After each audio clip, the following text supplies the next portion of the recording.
Going on, party people? Hope you're all doing well. Welcome to the Sunday night. We got a little rainy weather here, I guess, so the rainy edition of Age of Empires 4 FFA. It's going to be good. A lot of the usual faces will be here, and some new faces as well, and we'll be casting the games tonight, resting my old man hands. They've been acting up on me a little bit lately, so figured we would give them a break tonight and cast some matches. And yeah, that's pretty much it, man. I think that's all we got on the docket. Let me just open this up. Do a little bit of that. And yeah, all's good, man. All is good. So let me make sure we have our host. So Floridian Fool is going to be hosting the first lobby here. Okay. And all right, all set. Are we going to do any DAO 2 streams? Yeah, we will. I think so, Urethron. I think sometime this week we'll do a Dawn of War 2 stream. And we'll be having some streams earlier in the week. I'm thinking of doing a Total War campaign sometime in the next few days. And maybe a Tamarcon one, then some Total War tournaments, followed up by Dawn of War 2 is kind of what's on the docket for the week. But yeah, we'll see. Anything can happen. Anything can happen. All right, so let me see here. I think you should be on my friends list here. Let me check. All right. Yeah, so Flirtian, he reached out to me the other day. 2 days ahead of the stream and was asking for a spot, and so he's going to be hosting the first match. It should be coming up soon. If you guys go to multiplayer, let's see if it's already popped up. So you can go to custom and do it. How long do AoE 4 games take compared to AoE 2? You know, I don't have the best point of reference because the last time I played Age of Empires 2, it would have been like 2001, 2000. Or Age of Empires 2, excuse me. So it's been, yeah, I'm really out of the loop with that. I would assume probably, I don't know, why do I feel like Age of Empires 2 would take longer? I don't know, I just get the feeling. I could be wrong though. Yeah, it's a little bit of Age of Empires. Yes, rise champions, rise. All right. So is he on my friends list? Let me see. Message me in AoE 4 to be safe. Cool. AoE 4 lobby's competitive. Got to join 2 days. Yeah, got to join 2 days ahead now. That's right, Dave. That's right. Love it. Any plans to go back to Age of the Ring? I think at some point, yeah. Age of the Ring was really fun. I had a great time with it. And honestly, the mod team did such an amazing job. It's really, really good. My one complaint about Age of the Ring is nothing to do with, you know, any of the stuff that's been done via the mod. It's more so the nature of the game once it gets more competitive. It kind of becomes more a game of bashing your opponent's farms rather than actually army fighting. I mean, there comes a point where you get army fights, but I really didn't like that element of like how in the early game it's basically just like haggard run-bys, like faster units running around, just sniping farms, like not really engaging. I kind of like I like economic harass for sure, but the economic harass in that game didn't tickle my pickle too much. That was probably the one thing that I was like kind of like not digging towards the end. Once I started to get better at it, I was playing like intermediate, advanced players. That was just kind of the play pattern, you know? All right, let's see what's here. Looks good. Gonna try and add him here. I think that should work. Let me see how we add a friend here in Age of Empires 4. Add. Okay, so Floridian. Yeah, let me just get his actual name. Then we will get started.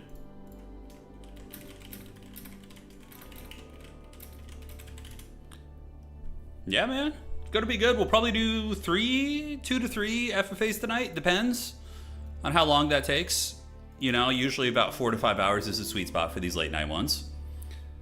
But yeah, we'll do it to it, man. What have you guys been gaming? You guys been playing some Age of Empires 4, some 1v1s? I'm very, very eager for some new RTS games. Dawn of War 4, the Battle for Westeros looks really cool. There he is right there. Outstanding. So here's the host of the lobby. It's Flirtian Fool. So he's got it hosted right now. You can see he's in lobby if you guys want to join. It should be popping up on the custom game menu, or you could, of course, join through the friends list there. Yeah, I totally get that. Similar to earning the PowerPoints to use your skills, to use everything, but Lord of the Rings, it is. Man, imagine if we got like a modern Lord of the Rings RTS game, how good that would be. Well, I mean, okay, let's take it with a grain of salt. How good it potentially could be. Because a lot of, modern games are, pretty rough, especially on launch. Gigantic, it's whatever map size he wants. I'm just letting Florida choose here. Yeah, sounds good. Rocket. There we go. Will the next AoE stream feature a thumbnail with Steven Seagal as a samurai? It could. Yeah, it could. Steven Seagal as a warrior monk, that would be even more epic, I think. Yeah, Lord of the Rings does... They do sell out their license to a lot of really haggard studios nowadays, they do. Including Amazon, Rings of Power, you know. I don't know if Pone is here to defend it. The best thing in the world is having my last day vacation with... Hey, man. Right on, dude. Regards from Brazil. Hey, man. Hope all is well down there. Hope all is well. The land of many a great MMA fighters. Yeah, Brazil does not mess around there. Okay, so he's launching right now. We're going to be getting into the first game, and we will find him on the friends list, and we will observe match. So let's see what local flora and fauna have spawned here. So we got a Floridian Fool on the Macedonians, Wang on the Malians, Sammy on the Japanese, Nomad on the Holy Roman Empire, Bo on the House of Lancaster, General 56 on the Golden Horde. We have Quill on the Tuglock Dynasty, and Davok with his beloved olive oil, just bathing himself in it, going to be on the Byzantines. Very, very cool. Will Byzantium endure? I guess there's no Ottomans in this game, so maybe they will. And we'll be getting into the match here in a couple seconds.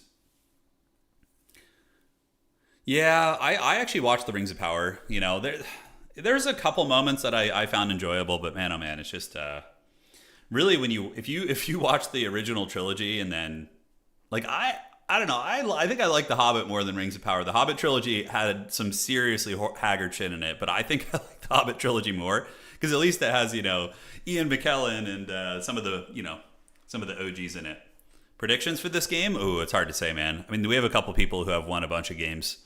I don't know a lot of the skill level of these various players, so we'll see. I guess it depends on how much booze Nomad has had. I know he gets a little bit crunk for these late night streams, so we'll see. Yeah. The Hobbit trilogy is rough. It is rough. That's what I'm saying, though. Oh, it looks like they're doing Nomad. I think Nomad with Kings. That's kind of fun. All right, ladies and gentlemen of the old world. Not the Warhammer Fantasy old world, but a little bit of a more relatable old world here. Spawning in on the south side of the map, it is going to be the Floridian Fool, securing a really nice spot on the bottom. Check this out. Oh, he's got gold, he's got stone.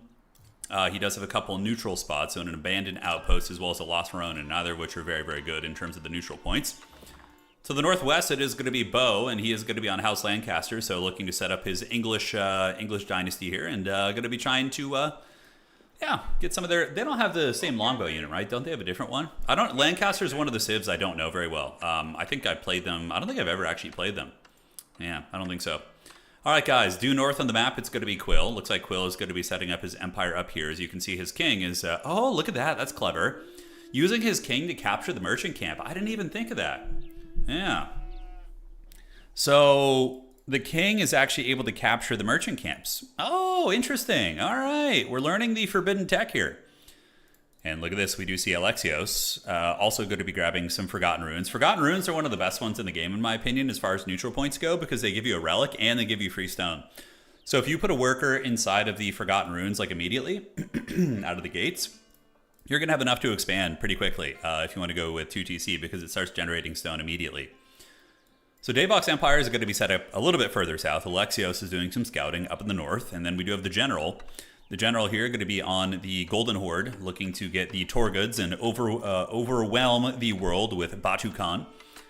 And to the east, ooh, man, it's going to be a freaking Thunderdome here, guys. It is going to be a Thunderdome. All right, so we have Sammy with the Japanese. We have the Golden Horde. And then right here, we have a Nomad on the Holy Roman Empire. So... HRE is very, very good. An amazing, powerful civ. Being able to get those relics and doing burger rushes is very, very good in Kingslayer mode. And look, he's got a wolf's den right next to his base. That's pretty funny. And he's going to be sending over the king, Henry IV, to grab this abandoned post to give a little bit of vision out of the gates. Over to the east, ladies and gentlemen, we do have a town center belonging to the Malians. Malians looking very cozy in the corner. Has Mansa Musa. Going to be getting some Forgotten Runes. And, oh, he has his own private trade post. Look at that. All right, guys. So the trade post is pretty sweet here in the corner. Assuming he can get, like, anything here, he could trade safely into his own base. This is a really nice trade opportunity right here for this man. But, yeah, we're about to witness the Thunderdome. It is going to be Town Center. It is going to be Town Center here and here. Yeah, so we got 3 players basically touching tips. Just kind of rubbing it together, seeing how it's going to go. First dockyard is going to be coming up, so, excuse me. I just had a big old feast clearing it up here. But the villager setting up the stockyard, which is going to be spawning food, and there you go. Golden Horde's pretty interesting. I haven't really played them much. I wonder what their really big strengths are after some of the nerfs they did receive recently. But what are your predictions, ladies and gentlemen? Who do you think is going to be winning this game, and who do you want to win this game is the real question. Who has the best position? Probably Bo, honestly. I mean, he's very, very much on his own. So House Lancaster, I mean, if they want to, man, they can just expand north. I mean, there's nothing stopping them from taking all this gold and all these resources on this side of the map.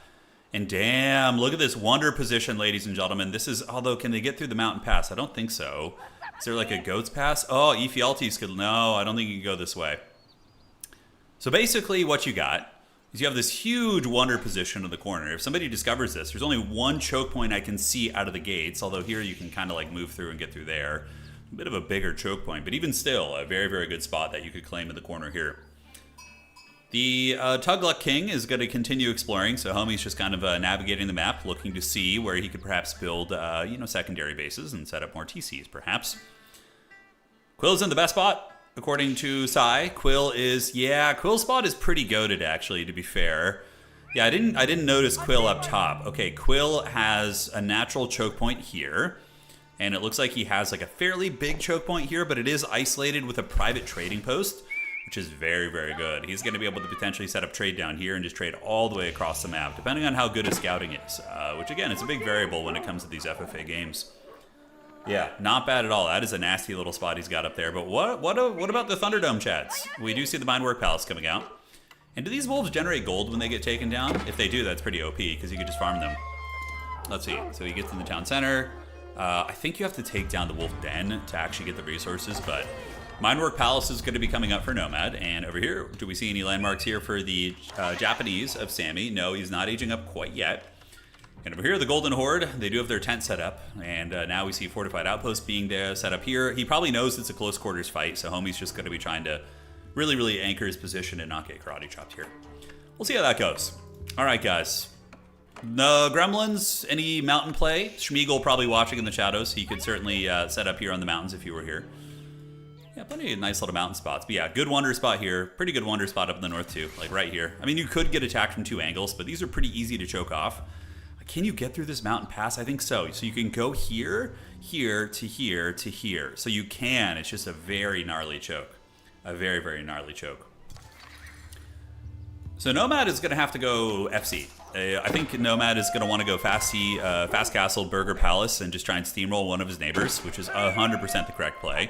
Because, considering how rough of a spawn position Nomad is in, if he can get that Fast Castle steamroll going, he can compensate for the bad position by basically having a increased population cap, which will help him compete with some of the more kind of cozy players who are lurking in the safe parts of the map here.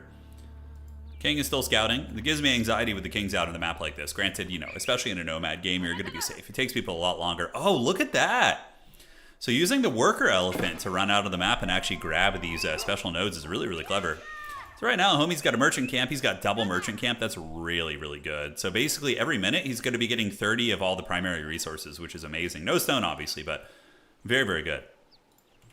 Over here, Quarter Storehouse is going to be coming down for the Japanese. And do we see the Holy Roman Empire advancing? We do, so only building with a couple workers here. So let's go ahead and assess all the landmarks of each player. So, looking at House Lancaster, we do see the Abbey of Kings. So Homie's going to be getting his king out, which is pretty cool. And down to the south side, the Byzantines going to be going for the, not Byzantines, but the Macedonians of Floridian Fool going to be going for the Imperial Hippodrome, which is very good. You can get the really super-powered Radari, which is fun. And the Varangian War Camp's coming up as well. Nomad, of course, going to be going mine work into the Burger Palace, I would imagine, looking to steamroll some of his opponents with the big elite men-at-arms timing. And over to the east, the Malians, helmed by the Wang, doing the Saharan Trade Network, which is good. This is a really good spot, by the way, for the Saharan Trade Network, because it's going to be securing 3 resource nodes and also protecting one of your pit mines. So it's a great place for that, honestly. Very, very good play there from the Wang. Sammy with the Kura Storehouse, so if you guys don't know what that does, Kura Storehouse basically is a farm generator, so it just spawns farms next to it, and then generates wood if it doesn't have any space, if I'm not mistaken. So it's a very, very good landmark. And an early barracks coming up from Sammy. Interesting. Maybe he needs to clear out a wolf den. Yeah, maybe he's like thinking about fighting these wolves. And over here for the Golden Horde, looks like they are they advancing yet? So the general has not advanced yet. He's going to need to choose a little bit of action here with which to advance. Certainly going to be behind the other players. I mean, Nomad's going to be hitting Castle Age very, very quickly if left to his own devices. I love that this is going down, by the way, this Haggard Wolf Den over here. And there's just so many wolves. Look at that, man. He's going to have to send some dudes in to clear that out eventually. Yeah, Quill looking very cozy, though, man. Quill's got this whole Northern Empire to himself. He has a natural trade post. So, I mean, if I spied a trade post like this, I would probably try and get some early trade going. Be really, really, really greedy there, you know? Really greedy indeed. Turns human football, yeah. This is what our forefathers fought for. There you go, man. There you go. Pack Wolves running in, attacking the town center. Look at the emergency repairs being used by Nomad to fend off the wolves. Oh, we should do a wolf game mode tonight. We should do one, yeah, like the wolves feasting. I don't know, though. I can imagine that gets a little bit annoying for the players. It's very fun for us. Wow, Regnit's fast castle. Okay, so not going to be going burger, which probably means... You notice now he's transitioning a lot of workers over to the woodline. He's probably going to build a stable and do a night rush. I feel like the meta for Age of Empires right now in general is just cavalry. Cav just seems so superior, both in 1v1 and in FFA to the... what the hell? What is this, Bronzodia? Oh, General, what are you doing, dog? He's pulling a bunch of workers down here. Is he even... Wait a second. Oh my god, are we getting a Dark Age rush? Against the Castle Age? Oh, General, no. It's not going to go well for you. You might get a couple workers, but Nomad's easily going to defend that, I think. Yeah, the Fimbulwinter, right. So, Homie has 4 horsemen of the Dark Age. He is going to be dragging down, potentially, Sammy's sheep herder here, which is going to be very unfortunate. So that's a lot of free sheep for the... He's killing the sheep. Just build a scout and take those. Oh no, the Bronze Dark Age play. I love it. Alright. So over here, we do see a fast castle, not fast castle, fast 2TC coming in, most likely from Bo, because he's hitting stone very heavily. And the fast castle is going to be up in a moment. Very, very quick age up. Uh-oh, Henry IV in a little bit of trouble, actually. What is this? Henry IV being mauled by wolves? No way, Nomad. Are we going to see this? Oh my god, no. Oh my god, he's not paying attention? Oh, Nomad, run! Oh, no. He noticed at the last second. I think he pulled out his something out of the TC. Oh, my God. If he got eaten by wolves there, that would have been so funny. I would have died laughing. That would have been hilarious. Viva LeBron's. I know. It's happening. All right. So back we go. Nomad almost dying to the wolves there. He doesn't get the wolf den. The wolf den is now on fire, though, so that means it's going to be going down. Somehow you can burn down a stone cave. We don't ask questions. And who is going to be the first to fall? I feel like Nomad is just going to do a night timing on somebody. Yeah, he's going to get the armor upgrades here, like very, very cheap. And he's going to be diving people's bases with the knights. And look at, dude, I don't know what the general is doing. I have no idea. Getting so many of these horsemen in the Dark Age. He really, oh, dude, you got to do something with that. Oh my god, I'm a huge fan of Warhammer Fantasy, but these are your favorite streams. I'm glad to hear it. Yeah, these streams are always very special. So Nomad's going to be running up and grabbing the relic, and General just lets him take it?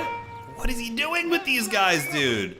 Okay, he's going to battle the longbows of Davok in the north. So Davok does have the mercenary longbows, and now he's going to be fighting Davok when the real menace lurks down here. We're going to be seeing, this is like the most meta way to probably play the HRE these days, is just to go fast castles, stables, Regnits, get a bunch of knights, and just, you know, move into somebody's base. And not that HRE has any super fancy knights, but I think they do if you get this. Yeah, they get the steel barding, which is very savage. Oh, is he just going to rush steel barding, grants knights and black riders melee and ranged armor? That would be really strong. Then stack that with the iron undermesh. And look at this brave knight, dude, just taking on the Fimbulwinter here. He's going for it, battling all the dogs, man. Who let the dogs out? We'll see if he does. Elsewhere on the battlefield, we do see basically Orange is attacking Davok in the Dark Age, and he's doing a little bit of damage, but certainly not going to be making friends. Davok, I think, is on 2TC, so his economy is going to be very good, and he should be able to defend against Dark Age horsemen who are very, very weak, just by sitting under his town centers, most likely. And yeah, there's going to be a reckoning soon. We're going to be seeing a bunch of knights coming out. And poor General, guys, he is in trouble. In the meantime, Quill in the north is just greeting, building up his Tuklabad's forts, and just, you know, saturating everywhere he can with those. Looking very, very comfortable. But we are going to be seeing the General getting his villagers massacred by the Holy Roman Knights. And what upgrade are we going to be seeing come out? No upgrades yet, so I would imagine it will come in due time. So these horsemen will probably lose to these knights, because they're only going to be doing like a little bit of damage. Yeah, the Haggard Dark Age horsemen swarm. I mean, look, maybe they'll drag down a couple of the knights. One of them does get a little bit trapped up here, but Oh, this is so haggard, dude. This is so haggard. The Dark Age Horsemen. Oh, no, dude. Yeah, so the knights are going to be gathering. They're like, what are these barbarians attacking us? So the knights gather up. They couch their lances, and they're going to be pushing into the general's Dark Age Empire. I mean, look at this. He's hanging in there. Davok is at least feudal. Davok is feudal right now, setting up his cisterns. And we are going to see a mortal wombat between the Castle Age Nomad facing off against the Dark Age General here, which is hilarious. And, I mean, look at this. The General is kind of forcing him back. It would be really funny to see if Homie can fight him off. But the Knights are kind of being dragged down a little bit, which is really funny. Oh, my God. Look at them, dude. The Haggard Bronze play. The General on the hunt. Nomad's Cav trying to run away there, but the Horsemen are quite a bit faster. All right, guys. Aside from that, we do see the Malians doing the classic Grand Fulani Corral eco boom, which means when they hit castle, they're going to be really, really popping off. Looks like they are in castle now. And a lot of people, what you do is you preemptively set up all of these cattle ranches, and then you go for the Grand Fulani Corral, and you just have an insane food going into Castle Age here. But yeah, we see the Bronze Age Empire starting to fall apart. It's the General is not going to be able to hold this pressure. And yeah, look at this. We do have the Barded Armor coming in for the HRE Knights, so they're going to be 6 and 6 on their armor, meaning that even these Spearmen are barely going to be doing anything against them, although they do have 17 versus Cavalry, which is nice. But yeah, it's probably the end of the road for the General, and we are going to be seeing Nomad to get that booty. Now, the question is, are we going to be seeing, perhaps, the General call for aid? Wouldn't be a bad idea for him to, you know, summon the Elector Counts and call for some help. It looks like maybe he pulled some diplomacy shenanigans with Nomad, because Nomad has him dead to rights here, but you guys will notice that Nomad is pulling back right now. Now, looking at the Japanese up to the northeast, we do see Castle Age coming. The Buddhist monks are coming, so the cryptocurrency miners could be in full effect, which is very strong in this game mode with the Kingslayer, because if you can get increased supply, man, you can do some really, really nice work for that. The Dark Age, can you even build a one? I don't think you can build a wonder in Dark Age, can you? No, you have to be Imperial Age, yeah. The fortified outposts are going, and is the General going to eventually age up? Maybe it's his first time playing Golden Horde, who knows? Davok reaching Castle Age as well. Davok going to have a pretty good economy being on 2TC and having a nice sister network, as well as the Golden Horn Tower. Classic Byzantine, such a fun civ to play. They have a pretty good late game too. The Olive Oil can generate you pretty consistently good quality armies. Now down here, we have the Lords of Lancaster, epic. So Lords of Lancaster chilling out with some knights as well. And they're going to be looking to have Mortal Kombat probably with the Floridian Fool. But the Floridian Fool, how's he looking? Macedonians are really, really strong. He does have some crossbows and then his own Golden Horde Tower, but no Cistern, obviously. Varangian war camps are there in numbers. And who do you guys think is going to go down first? Do you think it's going to be our boy General here with the Bronzodia Dark Age play? Is he doing this on purpose, do you think? I'm starting to think he's doing it on purpose. He's just like trying to see how long he can last by just playing Dark Age. That's very risky. Japanese setting up their farmer network where they can. Barracks going to be coming up as well, stable. So it's going to be a combination of samurai and spearmen, it looks like, in tandem with some knights, maybe some mounted samurai. A couple hardened spearmen nearby. I mean, they could fend off a couple of the HRE knights. Nomad looking pretty good, though. And he is going to be grabbing 3 relics for his Regnitz Cathedral. So that's a very, very good start for him. And there's still a handful of relics to be grabbed on the map, to be honest. Let's see how good his scouting is. Okay, he does know there's another relic over here. He knows there's another relic here. And he's still scouting actively. So very, very good play from Nomad so far. Yeah, I mean, if he can become the king of the Thunderdome, that's going to be pretty massive. Up in the top here, we do see Quill and getting his glorious empire going. And he's going to be a steamroller. That's going to be the problem with Quill. Quill has secured 3 relics. He has one of the safest spots on the entire map. And most likely Quill is going to just be economically booming off his TCs and being left to his own devices. He'll probably go Imperial and get a huge steamroller core of elephants. But Davok is no easy prey. He's going to be very, very tough to push over. He does have a nice little army, hardened Limitanai, as well as Longwomen, so cool little combo of units. And 1 relic going to be taken to the Grand Winery, which will generate olive oil. And I assume he'll probably find a way to grab this relic out here as well as we do approach the 17-minute mark here in the old game. Keep coming up here, and what the hell is that? Oh my god, he's doing the Haggard Sofa and Veteran Warrior Scout spam. So that is kind of a cheeky tactic the Malians can do since they have such insane food. You can basically spam out just these Warrior Scouts indefinitely, and you can use them to snipe people's rulers. Just build like 90 of them and go to somebody's town center and surround it and kill their king if they don't wall. And there's always going to be a couple people who don't wall, right? Quill is not trading yet. No, it doesn't look like it. He's just kind of securing resources on the map. We do see he's aware of the trade post, but not utilizing it at the moment. Worker elephant all the way down here. I guess he's using it as a scouting tool. And any Mortal Kombat here yet? Not quite. We do see everything kind of getting warmed up and primed up here. As House Lancaster going to be gathering a decent quality army, a Castle Age army, which is all right. And Floridian Fool here and the Macedonians are walled off to an extent. They do have their Hippodrome Radari, which are very, very heavy-duty units, medieval tanks to say the least. And does Homie have any keeps? It looks like he's just setting up his stone wall network. Does have a couple weaknesses in his empire, but the stone walls are pretty clutch for Castle Age fighting. It's going to buy you a lot of time. Whereas in Imperial, they can be rolled over pretty quickly by bombards and whatnot. But yeah, not bad at all, man. Not bad at all. I'm surprised we haven't seen more people going Imp and just really capitalizing on that.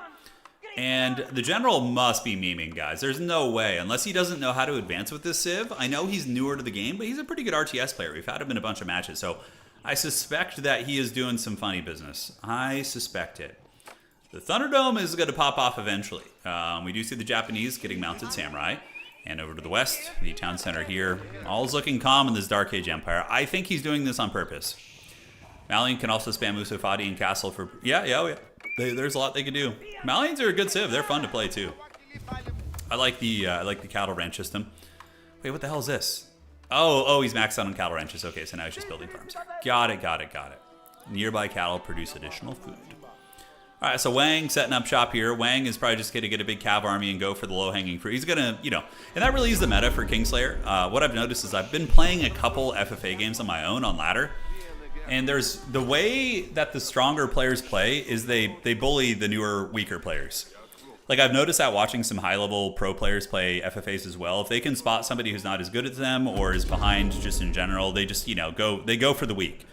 It's like seeing some sort of a big cat hunting down like an injured gazelle, very much the way. Like, yeah.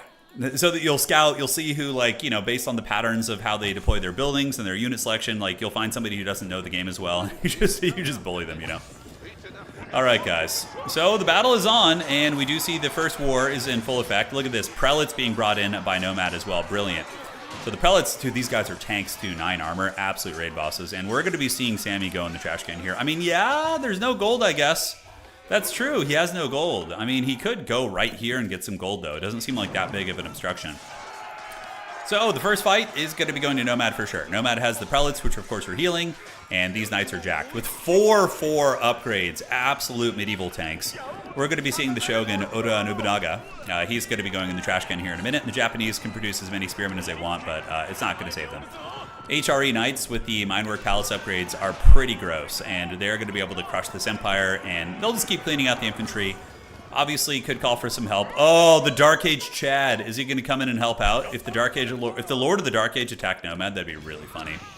But I think that they have a bit of a friendship going. Oh, he got Feudal Age! Oh, no! Right when he gets Feudal Age. Oh, no, look at this. The king is running, and Davok knows it's there. He's trying to run the king. I don't know if he's going to be... Oh, he's trying to get to this fortified outpost here. A couple spearmen are on the hunt here, and Davok is in full pursuit. Here he comes. So the Mongolian Khan, I wish it would say Khan, it'd be a little bit cooler, but he's going to make it to the outpost, and Davok is going to continue pursuing while we do see his rams, the Cherasifons coming down here. And there are going to be a couple people going in the old trash can here. We're going to be seeing the Daimyo Palace fall to Nomad, and we're going to be seeing Davok also getting a kill most likely here, although he's making a run for it again. Oh my god, he's going. Oh, look at the villagers defend the Khan. Davok needs to micro these guys. There he goes. All right, so he's running right now, and the prison shanks are going to be coming in. General is going to be getting it, and good night, sweet prince. He was our Dark Age king, our short king, our Dark Age king. And Davok is able to draw for his blood here in this game. Oh, look at this! Wang coming in for the theft! Oh, that sucks so bad for Nomad. Nomad's been working hard for this, and now there's a huge army here that could potentially snipe this kill from him. Davok, though, looking relatively good, and he's going to be coming over with his Cherasifons now. Are we going to be seeing an attempt on the Byzantine ruler? He is sitting... Oh my god, Wang going for the counter snipe. Davok needs to delete these battering rams and run home. Or just leave the battering rams, it's fine. But dude, look at this. Oh my god. Davok could be in a little bit of trouble. Wang going north to take him down with the counterpunch, ladies and gentlemen. It's getting crunk. Oh, the politics, the schemes. Davok reaching Imperial Age, but none of that's going to matter if your town center goes down here. And Davok is now... You need to de-group the battering rams or else it slows down your whole army. Oh my god. He could be in trouble. He's going to be able to make a sprint. He needs to sprint and get his king inside of one of his battering rams. Okay, he's trying to repair the town center now. Oh my god, is he going to be getting it? Look at this. Davok, no! Oh, he's making a run for it. Oh no, Alexios, he's got the wheels. He's pretending he's in the siege of Constantinople here. Oh, and he gets to his troops. Is he going to get through though? Oh, he's getting caught up. Is the Byzantine king going to make it to his army? He's injured. It looks like he's trying to get through right now, and down he goes. Oh, Davok, no. No, brother. The Wang struck fierce. Man. Yeah, that's all it takes, dude. Not having a wall around where your king is. I mean, honestly, at that point in the game, you know, getting a tower and surrounding it with walls. The general says what goes around is all around. Yeah. Oh man, guys, that was quite a snipe from the Wang. The Thunderdome is popping off. It really is. I mean, it is going hard. And now we're going to see a Mortal Kombat most likely. Well played, Davok. You had a good strike, but it happens to the best of us, man. Now the Thunderdome is in full effect. Yes, it is. So Wang is now plus 50 supply. Nomad is plus 50 supply, and nobody else is, to my knowledge. Nobody else is indeed. All right, guys, looking around the map, what do we have on the south side? We do see the Floridian Fool. Gotta be getting ready for war, right? Like, what has he been doing? Let's see what the Fool is up to. I'm not calling him a Fool. It's his actual name in the game here. Who killed Yellow? Yellow was killed by Nomad. Nomad got the kill on Yellow. And then Davok was able to kill General. And then Davok was then backstabbed by the Wang here with the cavalry.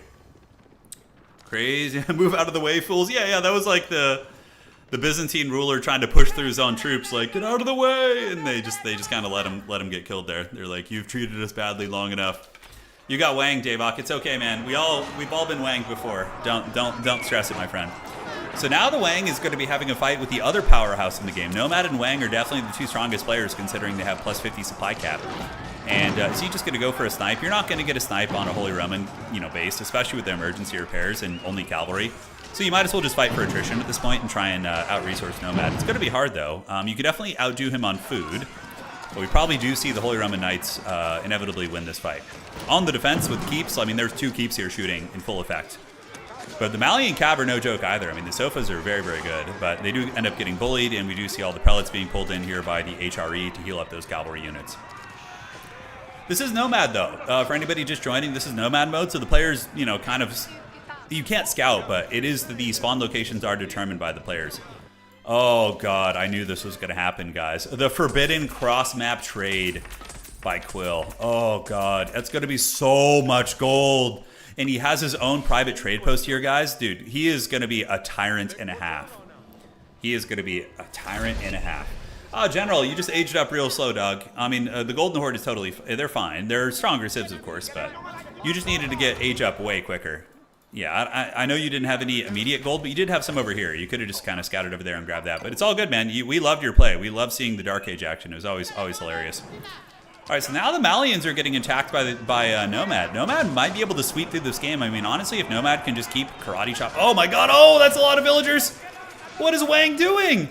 He's pulling his villagers to fight these fully upgraded knights. Wololo going to be going down from the Imam, but the Imam... Oh, my God. Is he going to get it? Oh, he almost got that. That was really, really close.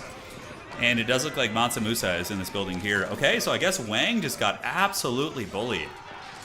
Jeez Louise. I thought Wang was going to put up a better fight against Nomad, but Nomad just comes in and steamrolls him with these HRE Knights.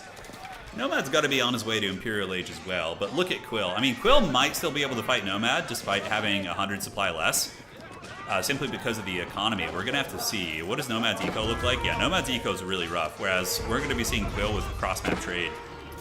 Yeah, here it comes. Here it comes. Let's see how much it's going to be generating. So we do see the first trade post coming. Has not built anything yet. It's a little bit risky to play this way in the Kingslayer mode. I've done this before. I have a bit of a habit of it. Okay, Wololo going down. Oh, is he going to get some knights? And no, the HRE knights are faithful to Jesus. And they are going to be escaping right there. I'm just salty because I was the Golden Horde with no gold. The irony was not lost to me. It is. The Golden Horde with no gold. Yeah, that's the danger of Nomad. You got to kind of make sure you... Where's he going? Oh, wait, are they going to be teaming up against Quill? It kind of looks like a... Oh, that's what it is. The war machine of the Tuglak is here. Are the old feuds going to be put aside, ladies and gentlemen, or is Quill going to be steamrolling the world with his Dread Elephant Legion? Imperial elephants, by the way.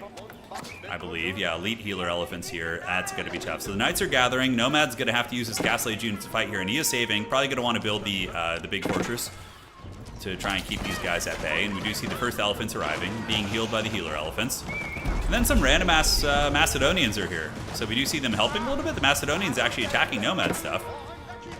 Yeah, strange situation down here in the south between Bo and the Macedonians. Those guys have not been fighting. I always settle on Golden Nomad because you lose if it's bad, if it's far away. Yeah, absolutely, Dave. All right, so yeah, the elephants are pushing, and Nomad is probably going to be going imp right now, dropping his big old castle down, I would imagine.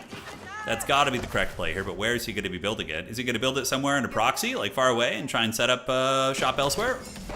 Not fighting the elephants yet. His keeps are doing a little bit of damage, but the healer elephants are outpacing him, and it looks like a Wololo attempt is going to be stifled by the handgunners. Nomad could be cooked here. He might have to proxy a landmark somewhere else on the map and then run his king there. The problem with this is, in this mode, people can always see where your king is. He's going to be setting up the L's back. Yeah, that's right. I forgot what it was called for a second. No emergency repairs being used on this keep. Bit of a mistake. Should have propped that. Would have bought him some time here. Wololo's going to be going down. Nomad is the king of the Haggard Wololos. And if he gets a bunch of elephants here, that could be kind of big. And it looks like he is going to be shot by the hand cannoneers. So that is going to be taken offline. And now he's retreating back to his L's back as the Elephant Legion, very, very upgraded, is going to be moving in and continuing to steamroll him. And there's going to be more coming, that's for sure.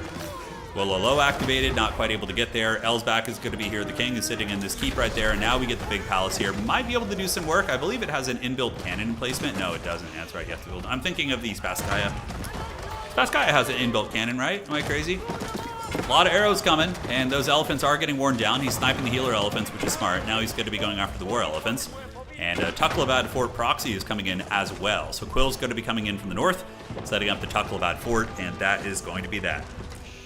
So the only players who have pop cap increases at the moment are Nomad as well as the Wang. But the Wang got bullied really bad. He lost a ton of villagers against Nomad. Something like 30 villagers. He's going to be very behind. I mean, basically, what's going to end up happening is, okay, I was going to say blue and pink are going to have to team up to fight against teal. It's the only chance. Do we have the cross-map trade going yet? Looks like he has not activated his cross-map trade yet, but he probably will once he gets a pop cap increase from killing Nomad here. Nomad's got his villagers in here. His fortress is trying to hold. Tuklabad Fort going to be giving a nice anchor from which the Elephant Legion can fight. And Nomad doesn't really have a lot of production either. He is Imperial Age. Looking at his resources, he's very much in the dregs. Because all of his relics are on the ground now. He's got 4 relics that are not generating gold for him. And yeah, he's suffering pretty damn bad. Knights are going to be coming out trying to fight a little bit. And look at this. Oh my god, Wang is coming to backstab. Wang is such a gremlin, dude. He just appears when another nation is being attacked and tries to get the backstab. I love it. Very much a vulture. But yeah, we're going to be seeing the end of Nomad probably. I mean, sure, the Elsback is one of the tankiest landmarks in the entire game, but the elephants will be able to wear it down. And he's going to run out of lumber trying to repair it. So these villagers here are going to be dropping their repairs, and it ain't going to be enough, guys, to get it done. All right, down to the south side, what do we got cooking? A massive, massive army coming in here from Bo. But he is encountering the Macedonian nest of bees, which they got from their Imperial landmark, and it's pretty good against this army. This army doesn't really have too many ways to shut them down, nor does it have any siege, which is weird. Where are your trebuchets at? He's going to need some proper siege. But yeah, Quill's probably going to win this, I think. Like, looking at the current state of the game, Quill has established cross-map trade ready for whenever he's good to go. He's taking down the second biggest threat right now, which is Nomad. Nomad was pretty damn strong. If Nomad was left to his own devices for, another 10, 15 minutes, give or take, maybe he could have gotten it going because he had the pop gap increase and had like 5 or 6 relics on HRE with Regnets. But Quill's timing was pretty good. Quill coming across with a big core of elephants is going to be very tough. And we do see Nomad with some gremlin play. Not sure what he's doing with this, but he is moving up to the north. You can hear Quill laughing his head off, beating Nomad. Do they have like a rivalry or something? Is there some lore between those two that I don't know of? Some of our deep Discord lore. All right, bombard cannons are up on the Elsback, and it does have, of course, a lot of HP and emergency repairs, but the emergency repairs are on cooldown, ladies and gentlemen. And yeah, I don't see any way he's going to come back here. I mean, he could scurry his king away, but that's going to be a landmark defeat, right? He's gonna lose this and lose his mind work afterwards. Mind work is not as tanky as the big palace here. Villagers pop out, try and repair it, and down it goes. And the ruler is in the keep. I mean, honestly, just take down the Mindwork Palace and then get the easy kill on the king is probably the best bet. Oh, the king is fleeing. Henry IV is on his way out. Oh my god, is he gonna... He might get picked off by Wang, which would be really, really funny. Okay, he's sprinting to the south. He's trying to survive. He's trying to get away here, but yeah, just sniping the landmark is the correct play. He's going after the keep here, and Nomad trying to survive as long as he can. I'm surprised Wang isn't coming in here like a gremlin to try and steal this, by the way. That would be a good enough play, but it looks like in the meantime he's going to try and backstab Quill and maybe help Nomad survive. That would make sense, honestly. Having a bit of an alliance there wouldn't be a bad idea.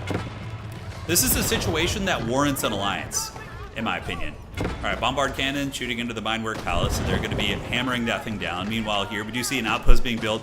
Hey, it's a bit of a downgrade. You go from living in a palace to a haggard outpost tower, but you know, kings have had worse, I'm sure. As the outpost is going to be getting power built here, and Henry IV is going to be gathering up, but that's going to be the end of Henry IV. As the Minework Palace is going to fall, and I don't know why he's not killing the palace, though.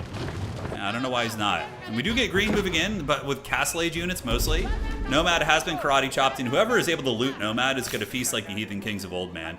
Got to be super intense. I mean, Nomad's got 1, 2, 3, 4, 5. I think he's got 5 relics in his whole empire. Yeah, that's going to be brutal. And now Quill, with the population cap increase, is probably just going to add like 50 traders. He's just going to like spend all that pop cap on the traders. And that's going to be just too much of an economy deficit for the other players. On the south, we have a Haggard War of Attrition. We do have pink and blue fighting. So Bo and Floridian Fool are doing it. Floridian Fool, if he wants to be a contender this game, is going to have to take down Bo. He's going to have to get a kill here. And it looks like he is winning. He's got the elite units. He's got the Nest of Bees. He sniped like 5 culverins right there on the countercharge. And the pop cap increase does go down. And now we're going to be seeing Quill most likely taking down Green. I think that's going to be the end of Old Green here. By the way, after this game, we're going to be doing a island match. So if you guys are interested in islands, it's going to be that. Elite Knights moving up, and we do see Floridian Fool moving in with his pretty good quality army. Archers, crossbows, Nest of Bees, but the English have heard no bell. Or House Lancaster, as they were.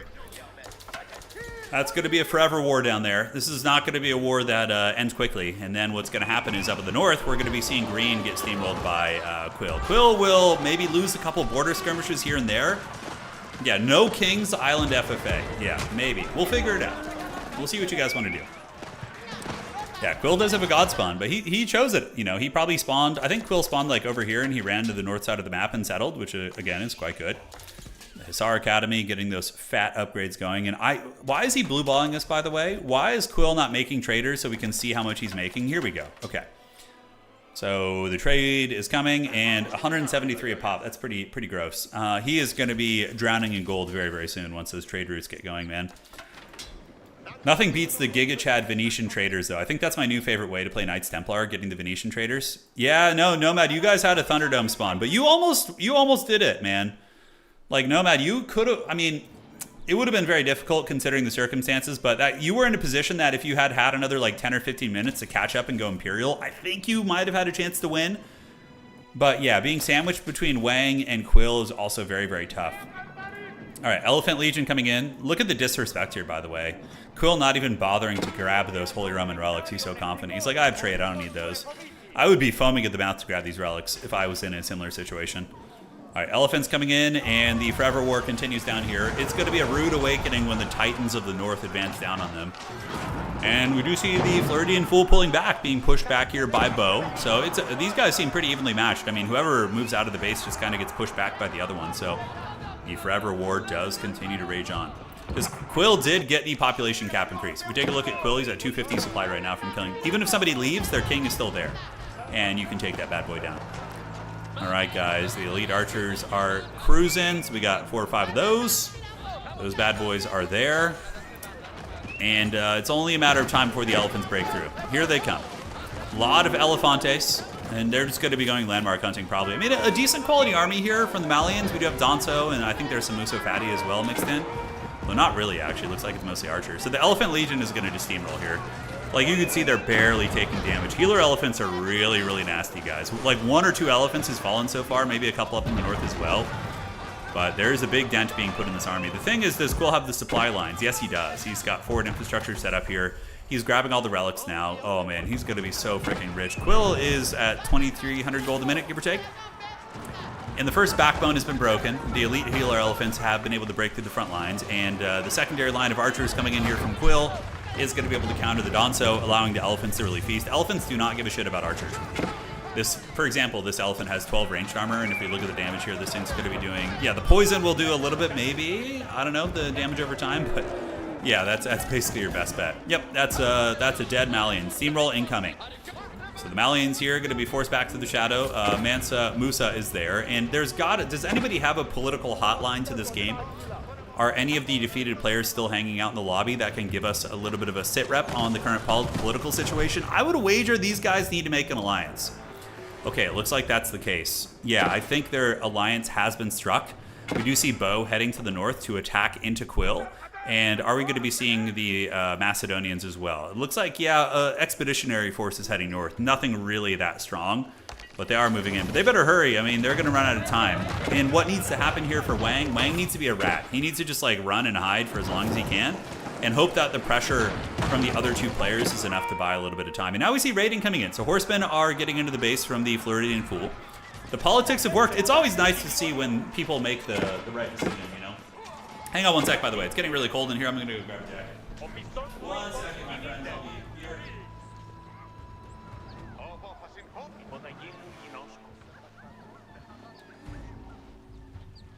All right, got the hoodie. It's go time, man. Let's see how this game goes. Yeah, Quill looking to be a very, very dark lord right now. He's looking pretty scary up here in the corner. Okay, going. Almost ready, guys. Give me a moment. Oh, I'm too weak, Anakin. I'm too weak. I'll shift the camera in a second. All right, I'm back. Sorry about that.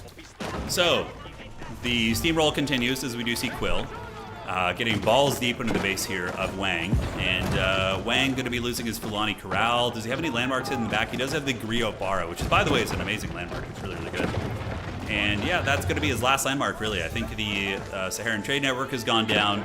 The counterattacks are on, and there is a little bit of topical damage going down. We do see some of the horsemen of Quill being attacked here by the Floridian Fool. But it's really not going to matter too much with that trade route going. The trade route is going to generate enough gold for everybody, and he never finished his Great Wall, though. He did have, like, this wood wall being built. Looks like the villagers are slowly starting to do it. Oh, look at that. Okay.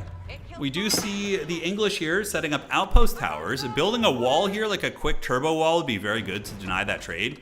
Quill is in the wartime. He could still burn through his gold pretty quickly, but yeah, that's going to be it. We do see the king in the back here, Mansa Musa, hiding. And really, really good rat play by Wang, by the way. Like, he's buying himself a lot of time. Not that it's going to matter in the end. He's still going to be steamrolled, but yeah, that's not a bad choice. Trying to survive. I dig it. Now, the two alliances are going. Now, this is brilliant. This is great, man. Look at these guys. They're both gathering up, building forward infrastructure, attacking into his base, and yeah, they're going to try and 2v1 it. Quill is a Dark Lord right now. He's going to be getting a pop cap increase, so Quill is going to be at 300 supply. So it's going to be 300 supply against 400 supply, but you have to remember the player with 300 supply also has a vastly superior economy with trade, although the trade is being shut down right now. Really, really nice stuff here by Bo. I don't know, guys. The Southern Alliance might be able to muster. That would be really interesting. And then they just like fight a forever war between themselves to see who's going to win. I like that. This is like one of those cinematic moments in a movie when like two former enemies like they draw swords together once more. You know, kind of fun to see. One sec. Got to pull up some of the. Okay. One moment, guys. Where the hell did that go? All right. Sorry about that. Yeah, I just had one of my programs accidentally closed here, which I was reading chat with. I don't know why I did that. All right, we're back in business now. So, ladies and gentlemen, the Alliance continues pushing. The Bogmaders are pushing in with their Cherokee funds, but the Elephant Lord is getting ready to defend his lands. Meanwhile, a Dread Legion of Elephants is actually heading to the... Is he gonna like kind of split defend here? So defend with some elephants while sending his Doomstack down to the bottom to try and finish off one of the players here. I don't know. What do you guys think? Do you guys think that the Southern Alliance has a chance here against the Tyrant to the north, or is it just going to be an absolute steamroll from Quill? Yeah, I like the forward infrastructure being set up. I think that's quite good. But he's got to see these elephants coming. Yeah, like if you look at the map right now, Floridian Fool can totally see this coming. He sees the elephants moving down towards his base. He saw the caravan. He's going to need to start defending while his ally continues the attack.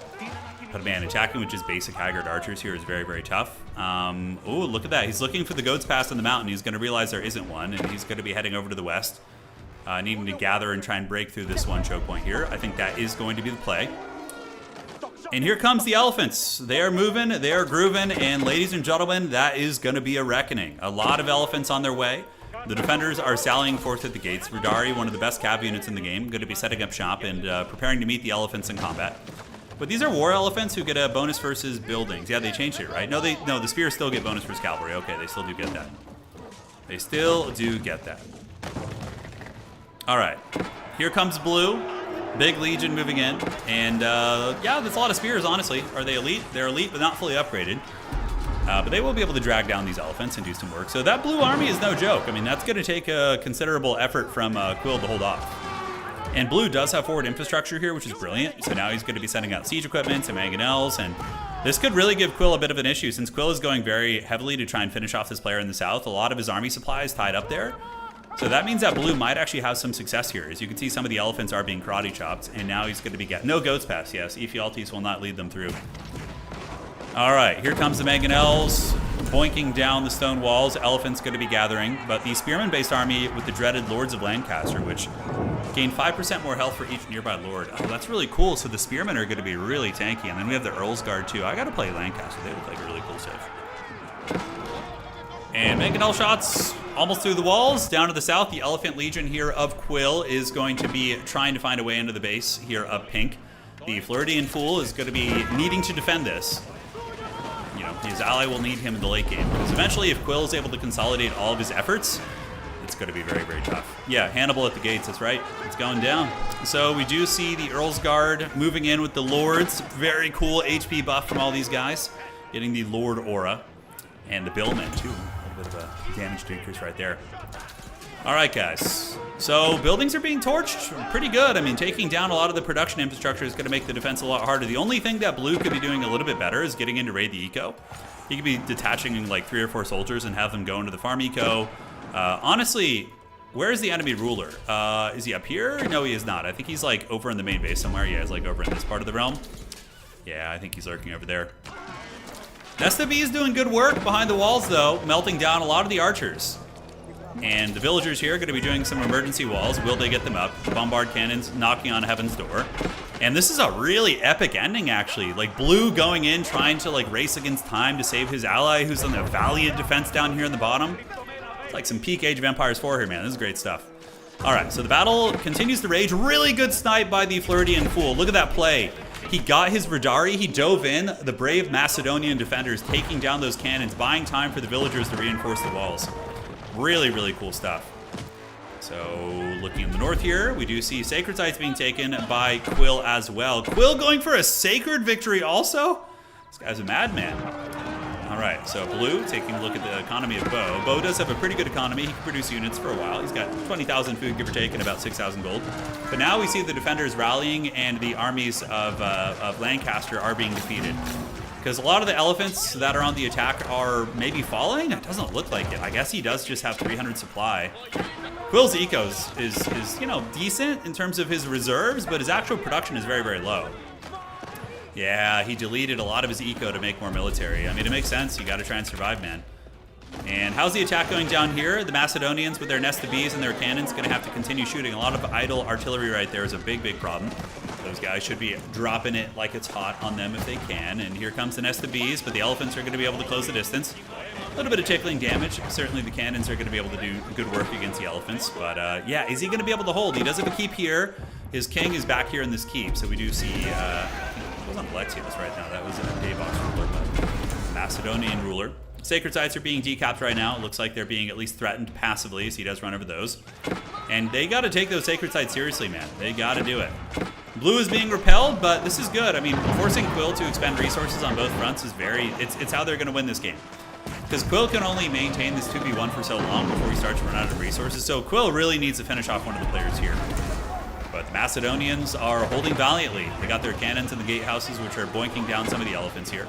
And the Macedonian spearmen, of course, getting their nice attacks. And what is that ability to have? Stronger together. So they're bolstered by nearby Varangians. Oh, they get more attacks with Varangians within range. That's kind of badass. All right, Sacred Site still not being decapped. That is a big mistake. Honestly, that can sneak up on you really, really fast. You should just like, park one of these units on the Sacred Site. That's all you need to do. And then you're going to be saving yourself a huge, huge issue to deal with later on. Elephants are petering out a little bit, guys, and Blue is just a non-stop machine here, pumping out units. I really would like to see him get a couple more melee upgrades. That one's going to bite him in the butt a little bit, but the Spearmen are dragging down Elephants. I mean, we do see War Elephants paying the price, and they're not cheap. Look at this, guys. Quill only has 600 gold left. He's getting real low on resources and down to 12,000 food. Elephants are a super resource-intensive unit. 400 food and 350 a pop, so, you know, spamming those out is rough, guys. It is absolutely rough. Down here on the south side of the map, we do see the forces of Floridian Fool driving back the Elephant Lord and the Alliance of Old, drawing swords together. Will they banish the Tyrant back to the shadow from whence he came? It kind of looks like the momentum of the battle is shifting a little bit, guys, as Quill is starting to run out of resources, and he's not going to be able to sustain. When Pink is able to muster and gather and start heading to the north, you know, building up a forward infrastructure here, pushing him out of the middle here, yeah, Quill is still going for the kill on him. He's still trying to, but he only has 1,000 gold left and 6,000 food. That food is going to go so incredibly fast. He still has some farmers ban, but I don't think it's going to be enough to sustain long war. And the Macedonians have held the onslaught. The Death Star was defeated by the brave Varangians, so they held them at bay, and now the Sacred Sites are being decaptured as well. And in the middle, we do see Quill coming and destroying the forward infrastructure here of the Fool. Sacred Site was taken away, so the Sacred Victory is off the table. Meanwhile, Blue's going to be continuing his war of attrition, which is a great idea. Continue pushing, continue forcing Quill to expend resources. But they need to keep going together. The last alliance, if they ever fracture at any point, it's very much like a Sauron situation, right? If you let the Dark Lord gather his strength in Mordor, then he can come in and give everyone the business. But if the men and elves, and hey, let's throw the dwarves in there too, even though they just kind of hide in their caves. But if you throw them all together and just keep that pressure on Sauron, eventually he's going to wither and run out of steam. But the second one of them gives up and stops helping the other one and gets greedy, this is like totally a greed of man type situation. Is one of them going to pull in a Sealder and not throw the ring in the fire? Because this is a totally winnable game now for Bo as well as the Fool. Either of them can totally win this game. All right, guys. We do have the defensive force is very weak. I mean, it's only a couple healer elephants. He's still going all in to try and kill Floridian Fool. And the Fool, looking at his resources, man, gold's rough for him. He's going to need to grab some of this gold outside of his base. I mean, granted, the Spearmen are doing very good work against these elephants, so he can hold for a while longer, I would imagine.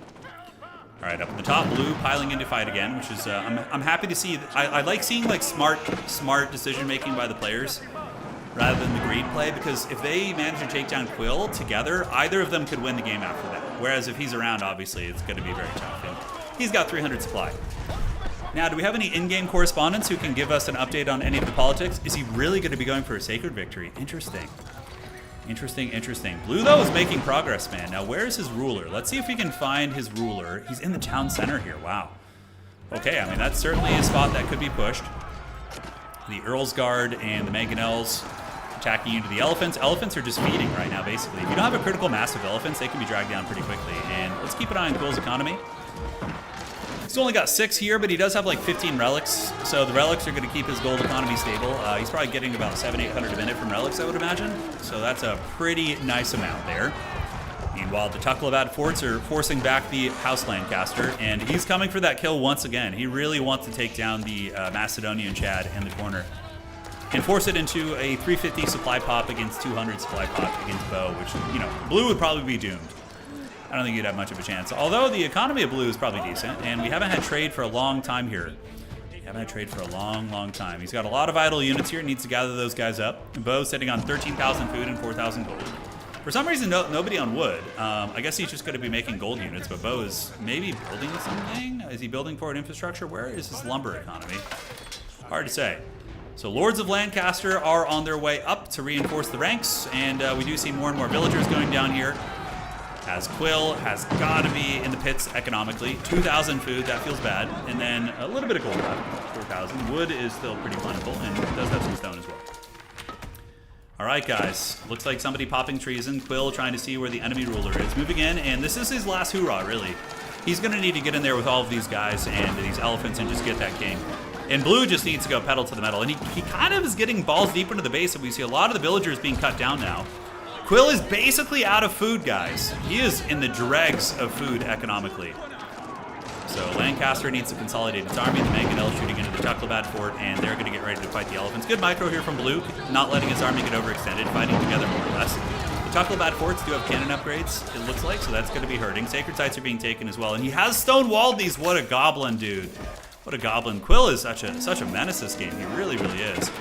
The gold being taken outside the base. The walls are being rebuilt by the Floridian Fool.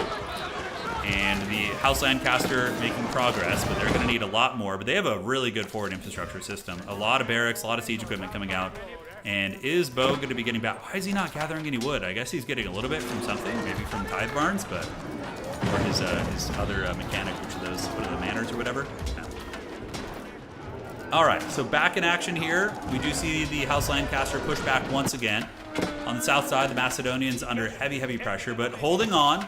You know, a couple of the elephants do get past the wall ramparts, but they are dealt with by the cavalry, or at least maybe they will be able to. We'll have to see.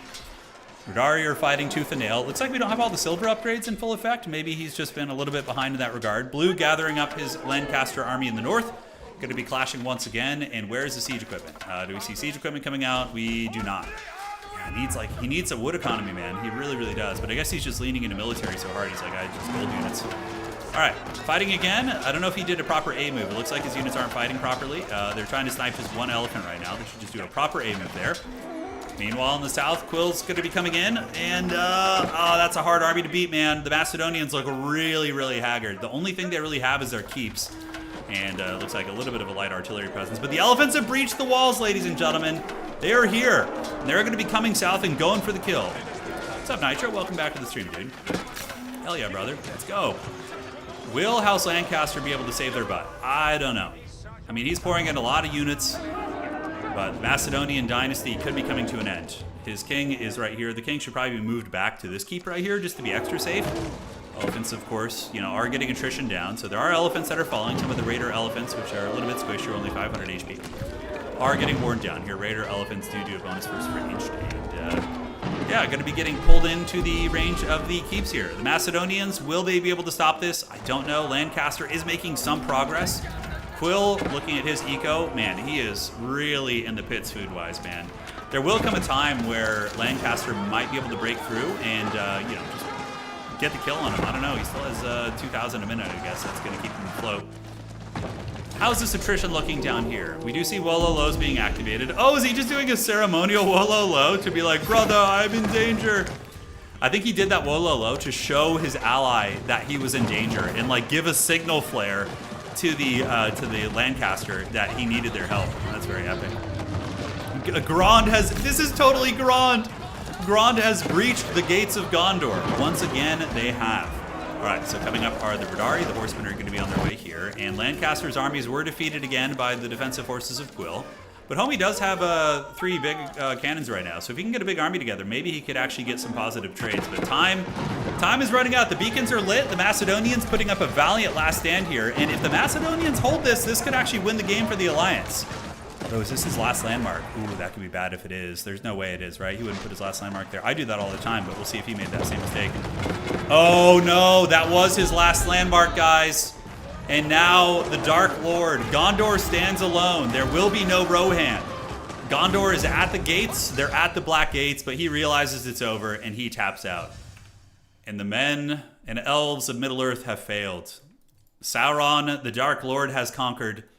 Doom and despair, the age of the orc has come. GG, great game, fun narrative. Hopefully you guys enjoyed that one. So, now let's go ahead and get ready for our next match. That was just game 1 of this sweaty session tonight. It's going to be very, very fun. Where was the Wang when the Westfold fell? That is right, where was he? Somewhere off in the shadows. Yeah, I'm glad you enjoyed the cast, man. All right, so let's see here. We have Krampus. Rohan stands ready. Okay, Krampus. Go ahead and host island with... We should probably do kings. Krampus already messaged me. Usually it's like whoever messages me first here, I'll just grab, so. You want to host? Yeah, dog.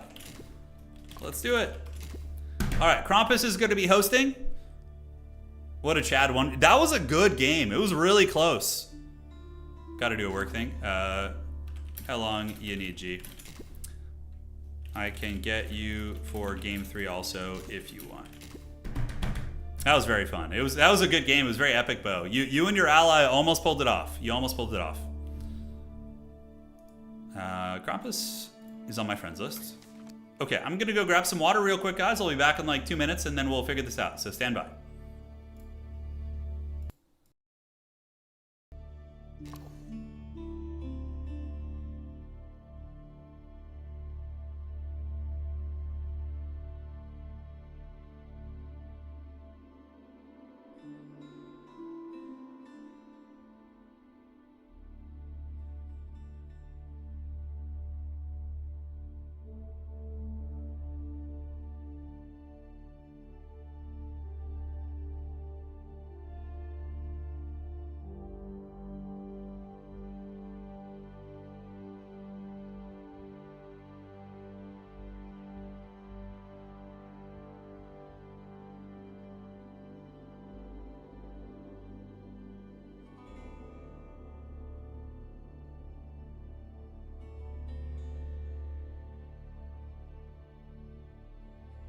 All right, guys, let's see what's up here. Is homie ready? Haven't heard from him yet. Is Krampus going to be able to host for us? If not, we'll get allied treks. Yeah, we'll see. Kuo wanted us to turn off Kings, but he'd have been a dead man without them. Yeah, the Kings did save him. That's right. He would have definitely lost without the Kings there. Yeah, I like the King mode. I like the King mode. I think it's fun. It's fun to switch back to the other mode every now and then too, though. To like OG, just long-term suffering. Wonder races, because wonder races can be pretty epic, especially when there's like 3 or 4 people attacking. It's I think it makes for pretty good situations. All right. I don't know how long our boy Krampus is going to be. He's an Xbox Chad, by the way, but he's not using a controller. Oh, Allied is an Xbox Chad too? I didn't know Allied was an Xbox Lord. I had no idea. Smeagol's still around. Yeah, he's online right now, I think. I think Smeagol's lurking. Let's see, is he around? I don't know. Okay, so we are going to get you. Ready? Okay, so island with Kings. Make sure it's water. Okay, so we're gonna do an island with Kings. Obs mode, make sure Obs slot. Okay, Krampus is hosting the lobby right now, guys, so get ready. Yeah. And if you guys want to join, first come, first serve. If you guys played in the last game, consider letting somebody else play for this one, and then you guys can rejoin for the third game. I think that'd be the way to do it. Okay, so we got an Ob slot. He's gonna be doing it. Yes. Allied will be the host for our third game. He was in the queue here. Hey, the worst vibes, thank you for subscribing, man. I appreciate you. Long time no see you play. I played, oh, you're talking about Smeagol. Yeah, Smeagol's around. He's always lurking somewhere. You never know where he is. Which is just like when you're playing against him in the game. All right. So let me find our boy, Krampus. He's browsing customs. Okay, he hasn't set it up yet, but I'm sure he will in a moment. How many of you guys are going to be playing the Dawn of War 4 game? How many of our Age of Empires people are going to be jamming that one, trying to climb the tournament circuit? The plan for that is we're going to set up a tournament website for it, and we're going to have a competitive kind of pro league type thing. Yes. Make sure it has that. Or else I can't watch. The boy can't watch. All right, everything's ready. Looks like Krampus has his lobby up. It's his first time hosting, so if you guys see any of the settings are off, tell him. Smeagol's definitely better than I am at this game. Yeah, he's a stronger player. Yeah, as it currently stands. There may have been a time when 1v1 I was a little bit higher up there, but I think he's better than me now, for sure. You're gonna wait until game 3, you suck at water. Water maps are really fun. It's cool seeing like big navies and also having like island invasions. And one of the coolest things is playing the Varangian Guard with the Byzantines and using them to build boats with which you can go invade people. Because Varangians can just build boats. It's very fun. It's very fun. All right, Krampus's lobby is up, guys. Let's see what our boy Krampus's rank is. Let's go creeping on his profile here. See if he's played any ranked in the past. Sometimes it takes a moment. Okay, he's a gold Chad. I love to see it. Nice. Bring in the gold Fury. And yeah, we'll just wait for the game to start, and then we're going to be jumping in there. Wang, son of Vulcan, will play Dow4. Nice. It's all fun in games till demolition. Demolition ships are fun. Yeah, they are fun. They are indeed. Yeah, the Varangians can build boats. So, like, if you want, there are some like Haggard texts where you go fast castle and get the Varangian guard with the Byzantines, and then you just build a bunch of like 2 armor Varangian guards and just go like sail to somebody's island with them. It's very fun. It's very, very fun. Still spots in the lobby, by the way, guys. Krampus has it. I don't think it's filled up yet. Looks like. Did it fill? Okay, the lobby just now filled, I think. All right, awesome sauce. And we should be able to launch here in a minute. Cool. Yeah, another game I'm excited for is the War for Westeros game. Yeah, War for Westeros. I love like grand strategy RTS hybrid games that have some politics, kind of like in the spirit of Dune Spice Wars, like that kind of stuff. Yeah, this is the game here, I think. Call your banners, yes. Wage war across Westeros. Okay. Yeah, this game here, Game of Thrones: War for Westeros, a multiplayer real-time strategy game. Yeah. So it has like a Total War-esque map. It looks like from what I can see. And then of course, it has RTS battle. So I suspect it'll be like Total War in that way, where you navigate the map and then it zooms into an RTS battle, right? So you can kind of look and see on some of the slideshow pictures here, a dragon as well. But like, if you look at the Riverland, like this map, it's very much like Total War. You have like regions, and I would imagine within those regions, yeah, it looks like these are either armies or cities. I'm not sure. But that looks super fun. I mean, yeah. Oh, somebody can play as the White Walkers too. Interesting. I don't know if that's a playable faction, but if so, that's pretty cool. Yeah, and then it has like classic, RTS. I wonder if it'll be individual unit control or regiment based. It kind of looks like regiment based, from what I can see. Like it looks like these spearmen formations are like in little bricks of like 12 here, and then the archers and horsemen are all kind of moving together. Yeah. I don't know what. I mean, that doesn't look bad at all. I mean, that looks cool. It looks like a classic RTS game. So there is base building too. Yeah, right, because you have the grand strategy map, but then you have base building. So when you fight a fight, do you load in against somebody and build and fight like an RTS battle? Like, how the hell does that work, right? So you have base building, it looks like, but then you have a grand strategy map. So do you engage against somebody, build a base, and then fight? Like, how is that going to work, man? This is a Battle for Westeros. It's coming out this year at some point. I'm very excited for it. The trailer was really good. If you guys haven't seen the trailer, it's pretty solid. Yeah, I think it has like the actual Game of Thrones music in it, so I don't want to risk getting copyright slammed. But yeah, I'm excited for this game though. It's potentially going to be good. We'll see. I don't know anything about the developers or who's doing it and whatnot, but I love those kind of schemy games here. All right, let me see here. I'm being messaged. That should be fine. Yes.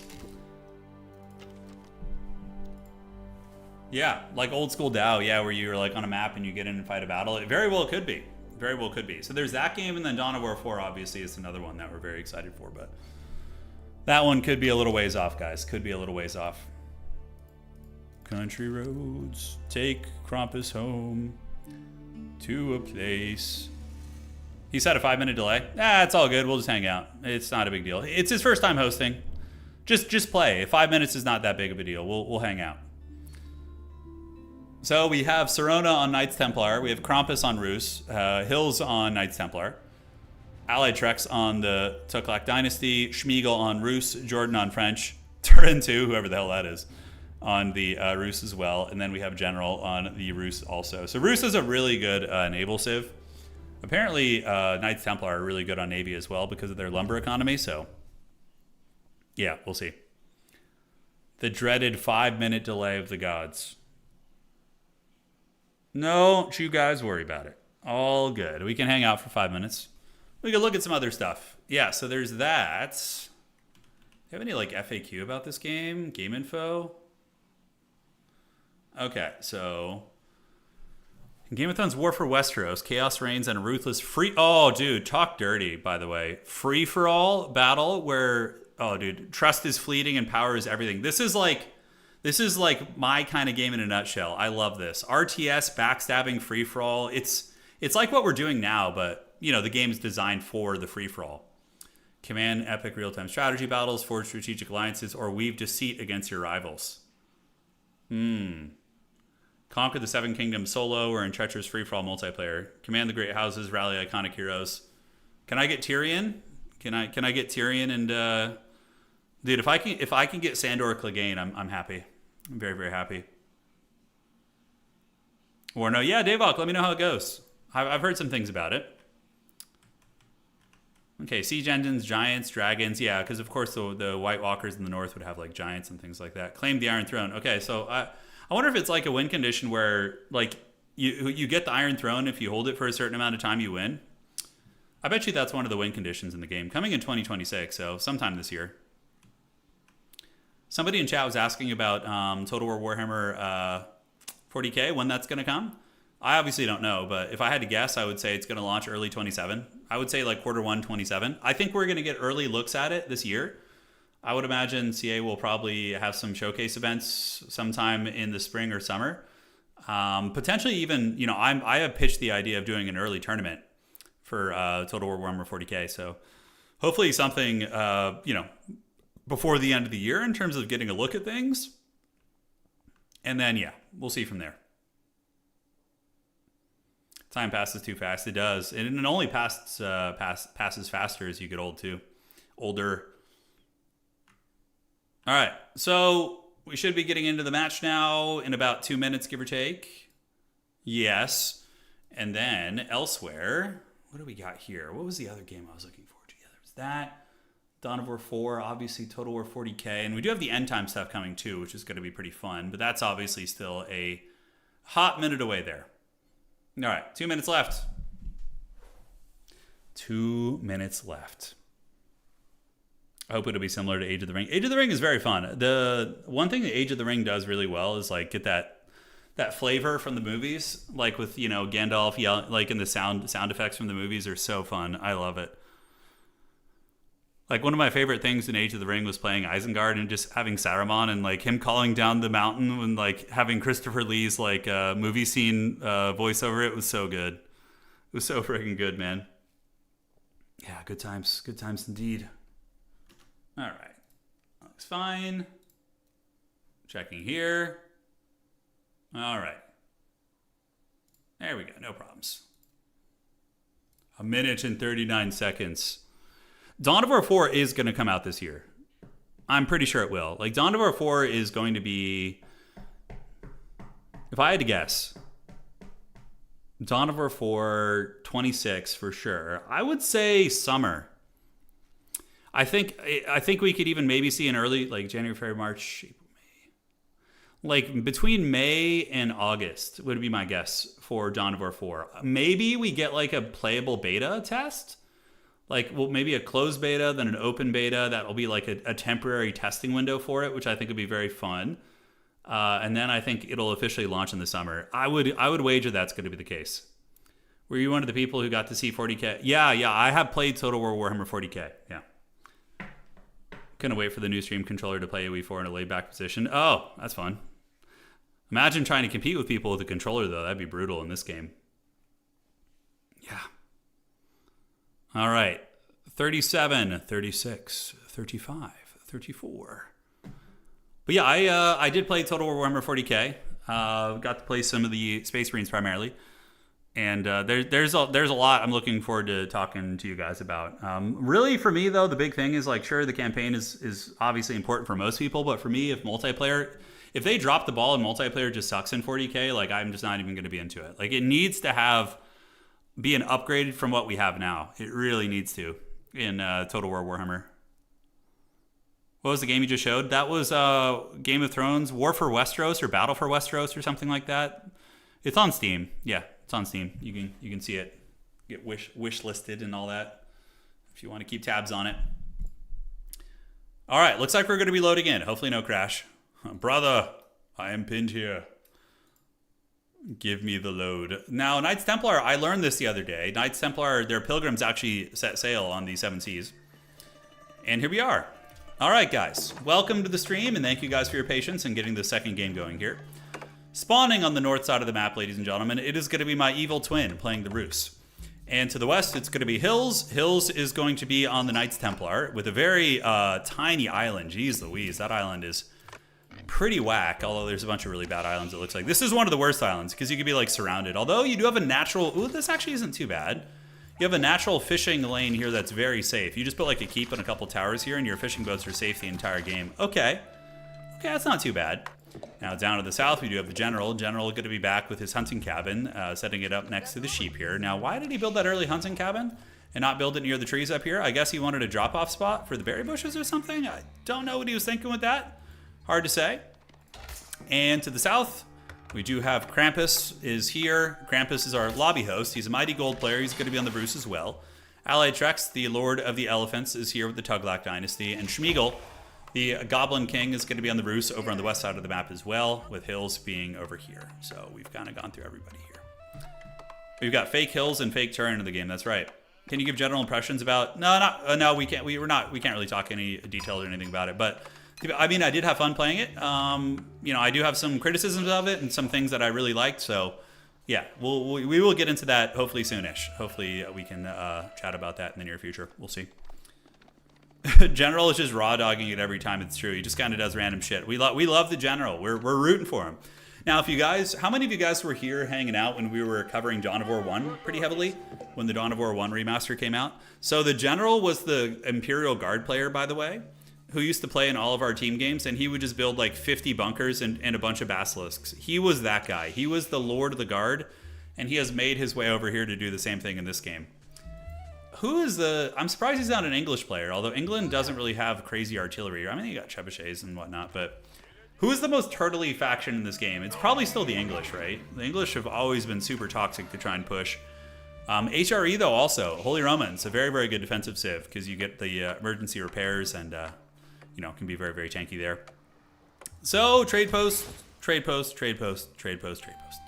Penta trade post, sacred site in the middle. Sacred site to the west, and are there any more sacred sites? It looks like it's a double sacred site map, so we have one in the middle and one to the west, and there are none over to the east. Udos in chat saying, I love the English. I play Kingdom Building, play AoE. We're not... Yeah.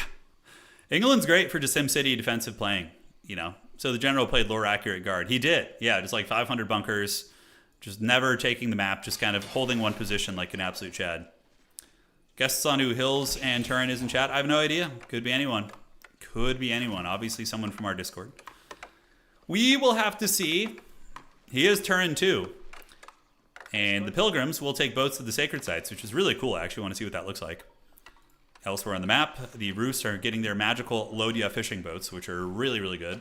If you guys don't know, they basically teleport their food back. So the Rus have one of the most cracked fishing economies. And Rus also have a good wood economy too. Because they can build the big fortresses, the wooden fortresses, which increase their wood economy. So yeah, they can put in a serious amount of work. Looking in the middle, we do have Krampus. I like this, scouting. You know, if you can get your foothold and secure this island for yourself and make sure nobody else settles on it out of the gates, that's really big. And usually my advice to people is to set up two, you want to set up two islands with landmarks on both of them, because that makes it very hard to finish you off. Like, just drop your Castle Age landmark here and then your Imperial landmark back here or something. You want one landmark on a different island. Because then if, you know, for example, if you guys go back to the last Age of Empires stream, I got absolutely beaten down by the yellow player in our game. I was like up here, I remember actually. So he came down and landed, I wasn't ready for it, and I lost my entire main base. But since I had a landmark on the second island, I was able to recover, and I ended up coming back and winning that game. Little things like that can do a lot for you. That is for sure. All right, so nobody reaching the feudal age yet. Everybody's playing water, which is going to be a little bit slower. Who's going to be doing island invasions?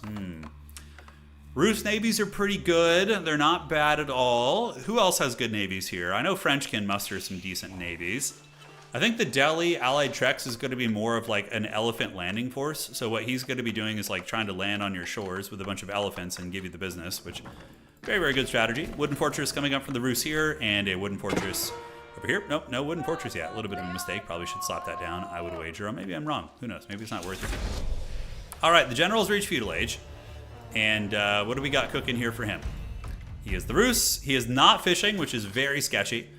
So not fishing, it's basically giving up like an extra TC, right? If you're not fishing, your opponent is just producing essentially extra villagers out of their docks, and you're going to be so far behind. The only thing that benefit you get from not fishing is that you age up quicker out of the gates. So you would need to get feudal and or really quick castle age, and then, but even still, you kind of lose that advantage in feudal age. So you would need to take advantage of that real quick and do an invasion.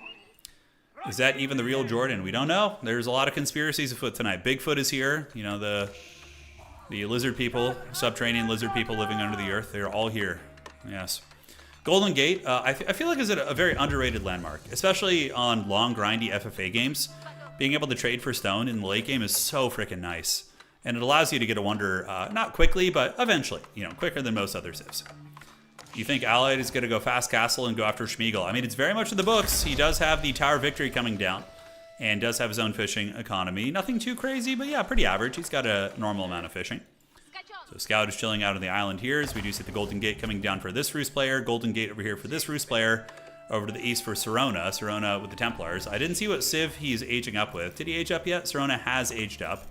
I think we can see the flag if we look. Yeah, okay. So we can see that right there. So over to the northwest, the French are going to be going for the School of Cavalry. Not a bad idea. School of Cavalry, of course, does make her stables more effective. So I wonder if the other landmark, yeah, probably considering the lack of land-based trade routes, maybe not the best.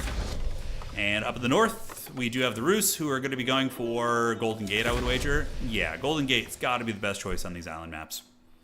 Some good trade routes, you know, obviously setting up a dock up on the top and having a good trade route all the way down here. That's probably the way to play this, honestly.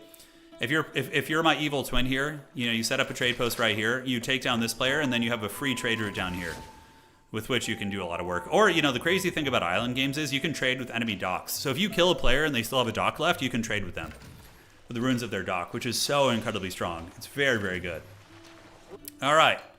Who do you guys think is going to win? Who is your champion? Is it going to be the General? Oh my god, what is going on? The General fully walling his island already. Oh, the bronze wall off. I love it. It looks like he abandoned it. I don't know where that villager's going, but homie is walling off his island already. I told you guys this guy likes to play like a turtle, Chad. So he is just going to be turtling and really, really leaning into that flavor there, which is absolutely hilarious. All right, Krampus is at feudal age. Does have a nice wood economy going, so I would imagine he's going to be in good shape. Do we see any dock upgrades coming out? Not quite. Over to the west, Allied Trex is going multi-TC, it looks like. So it looks like he's going to be grabbing stone and going multi-TC. Not necessarily fast castle. He's got a little bit of gold eco, but nothing too crazy. Only 7 on the gold right now. And up to the northwest, we do have Schmiegel.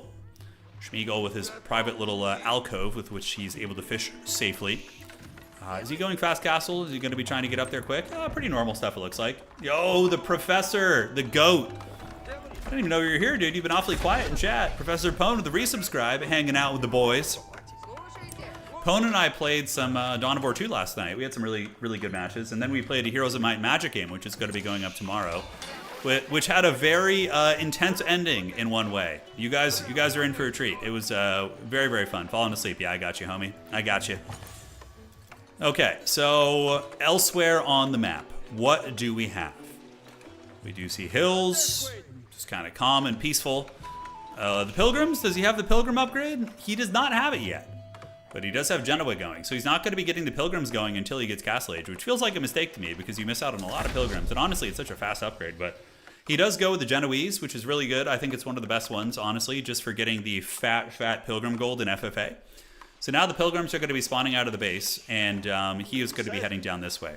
Heroes of Might and Magic 3, Horn of the Abyss. Yeah, we were both playing civs we had never played, or towns we had never played before. I played the new Bulwark, which is the Viking-inspired town, and he played the mech town, the steampunk one. It was really fun. Yeah, it was really, really fun. So you guys will see it. It has a really funny ending. All right. Young Turin, yes. It is my child. Up in the north, a lot of Ruse fishing boats. Jordan. Oh, French also? Yeah, Guildhall. I didn't even think of that. So the Guildhall is here. That's right. Yeah, see, this is like taking me back. You know, with the advent of the kings in FFA, you know, you don't see as much of the French guild hall shenanigans where they just sit there AFK for like 3 hours and then get a wonder off that stone. You for sure got to gather stone, right? I think actually what I would do is I would gather gold and then use that gold to go Imperial, and then it's stone for the rest of the game. You know, I think that's the direction I would maybe consider going. Allied with a... Whoa! What is going on with Allied? What the heck is this?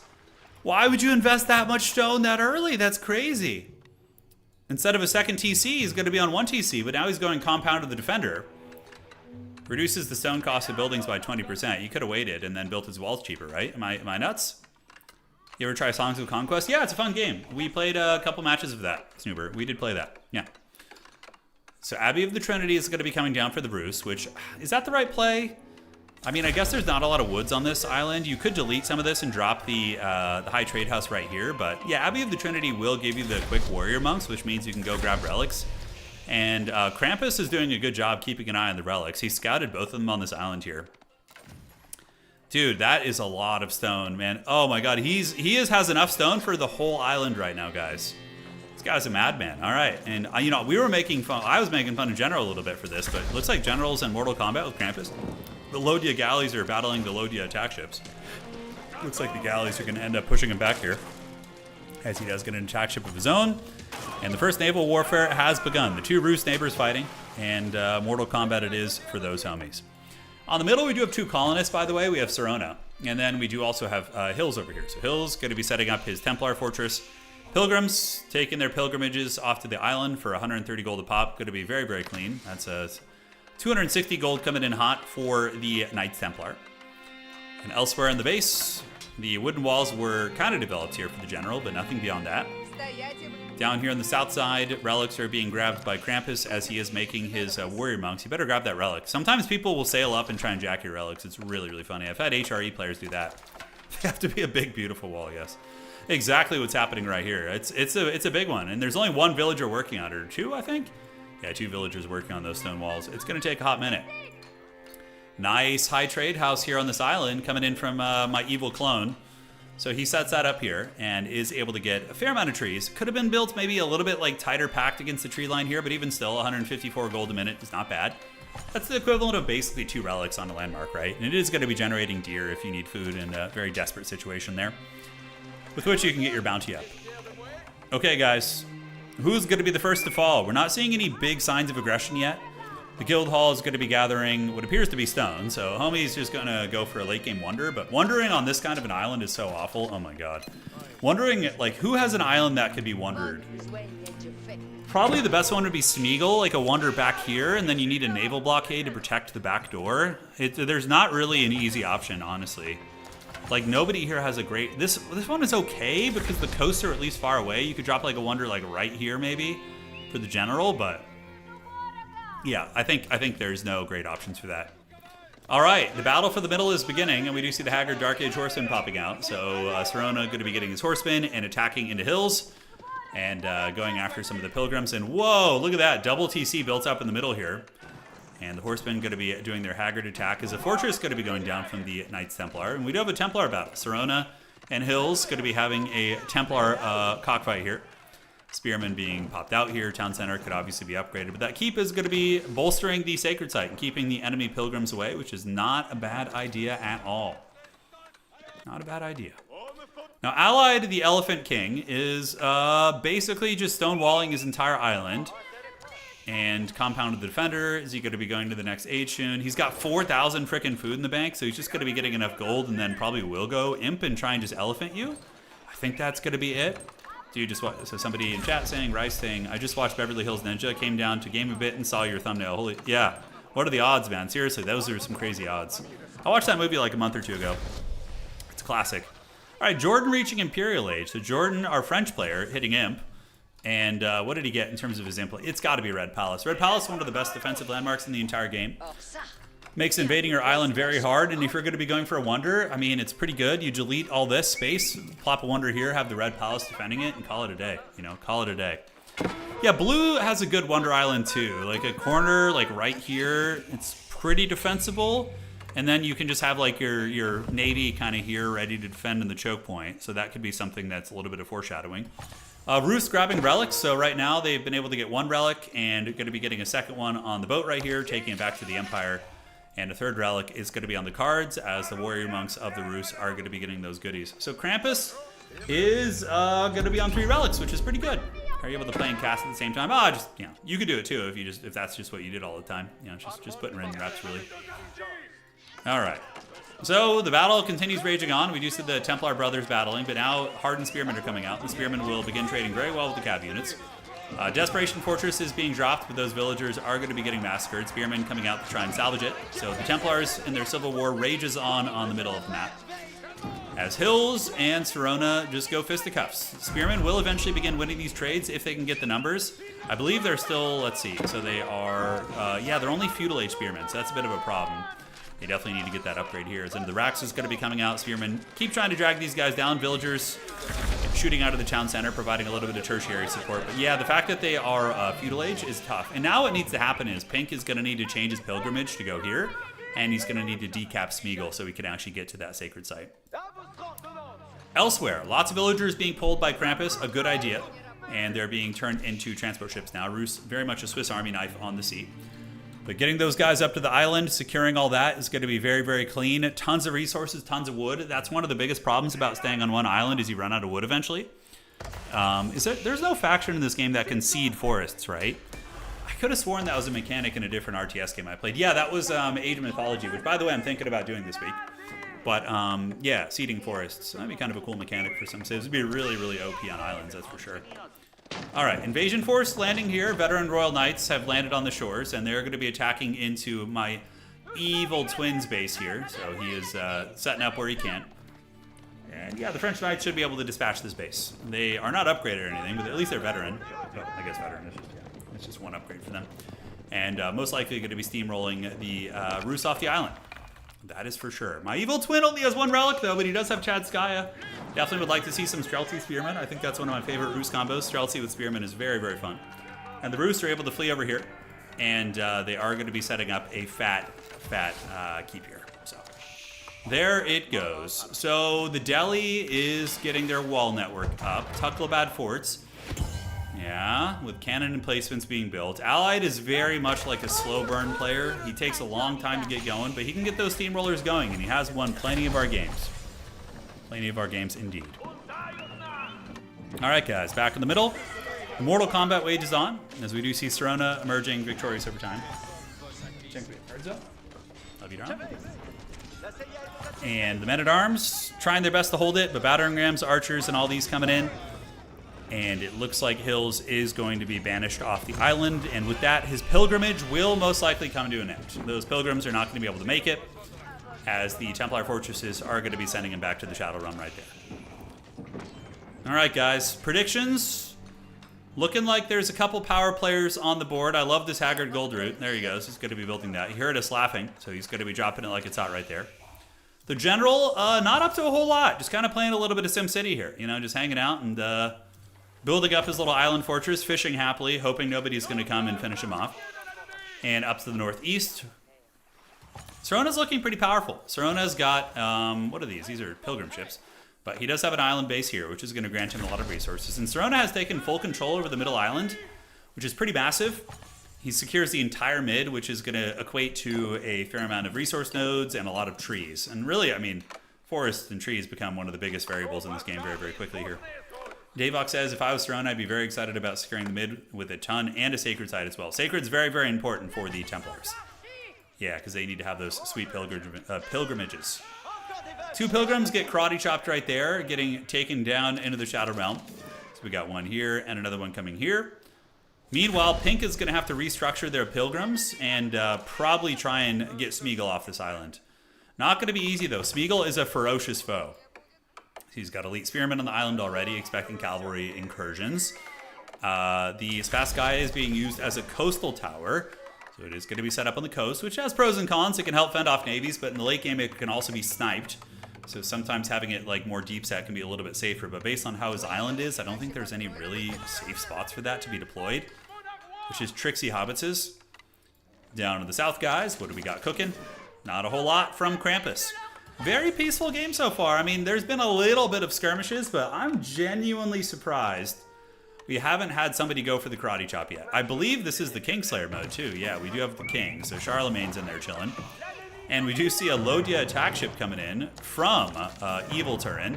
And it's gathering around, and he's putting a bit of an embargo on Jordan. So Jordan is being attacked by Lodiya attack ships with cannon emplacements. That's going to be painful. We are going to be seeing transport ships coming out, so no military ships. There is a Karak, but the Karak should lose 2 of these. 2 Lodiya attack ships if they attack it back. We'll see if he micros that. But the first naval aggression is going to be coming in from Evil Turin. And he is also getting his keep here and setting up on the old island. Serona brought his king to the middle island. Did he now?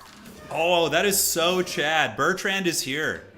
Oh, that's so funny. So he brought his king to the center where he's just making his new home. And that's the best part about Knights Templar in FFA games is that their landmarks are their fortresses. So even if you, like, you can have like 20 landmarks. As many fortresses as you have are your landmarks. So they become really good in Kingslayer mode, in my opinion, because of that. It's not that they have like the best, they don't have like Ottoman late game armies or whatever, but they have good enough armies, but their ability to be a gremlin is so incredibly strong. So the ruler has been brought to the middle island as we look elsewhere. No other mainland invasions, just kind of like little skirmishes, elite royal knights with no upgrades. I mean, they are elite, but we don't see any blacksmith upgrades on them, which I would wager is going to be coming soon. 2,000 stone being saved here by Jordan, so Jordan is there. And we have our first invasion as Evil Turin lands some elite knights here and is going to be besieging the base. Here comes the defenders. The elite royal knights are going to be at the ready. And the Roost knights are not as upgraded, it looks like. I think we have, yeah, 364 HP on these. And the Roost knights do not have the Boyar's Fortitude. Trebuchets are cute, doing a little bit of work. And allied, is he loading his Elephant Legion? He is. All right, guys. So the elephants are coming for that booty. Somebody is about to get it. Is it going to be Spiegel? Spiegel's ready for this. He knows it's coming. He's been having spears sitting in his base for like the past 20 minutes. Yeah, just, well, not 20 minutes, more like 15. But yeah, they've been there a long time. Going for red would certainly be a little bit easier. Red does not have the standing military. But allied, you know, he wants blood. He wants blood. I threw my back out like 10 minutes ago and instantly became a 50-year-old bed sleep. No, General, no. Oh, allied, don't try and sail past those boats, dog. You're not going to make it. That's so much for elephants. Oh, dude. Oh, God, he's going to lose so much. What a disaster. Yeah, dude, Spiegel is not going to let you do that. So he gets the elephants on the island, a couple.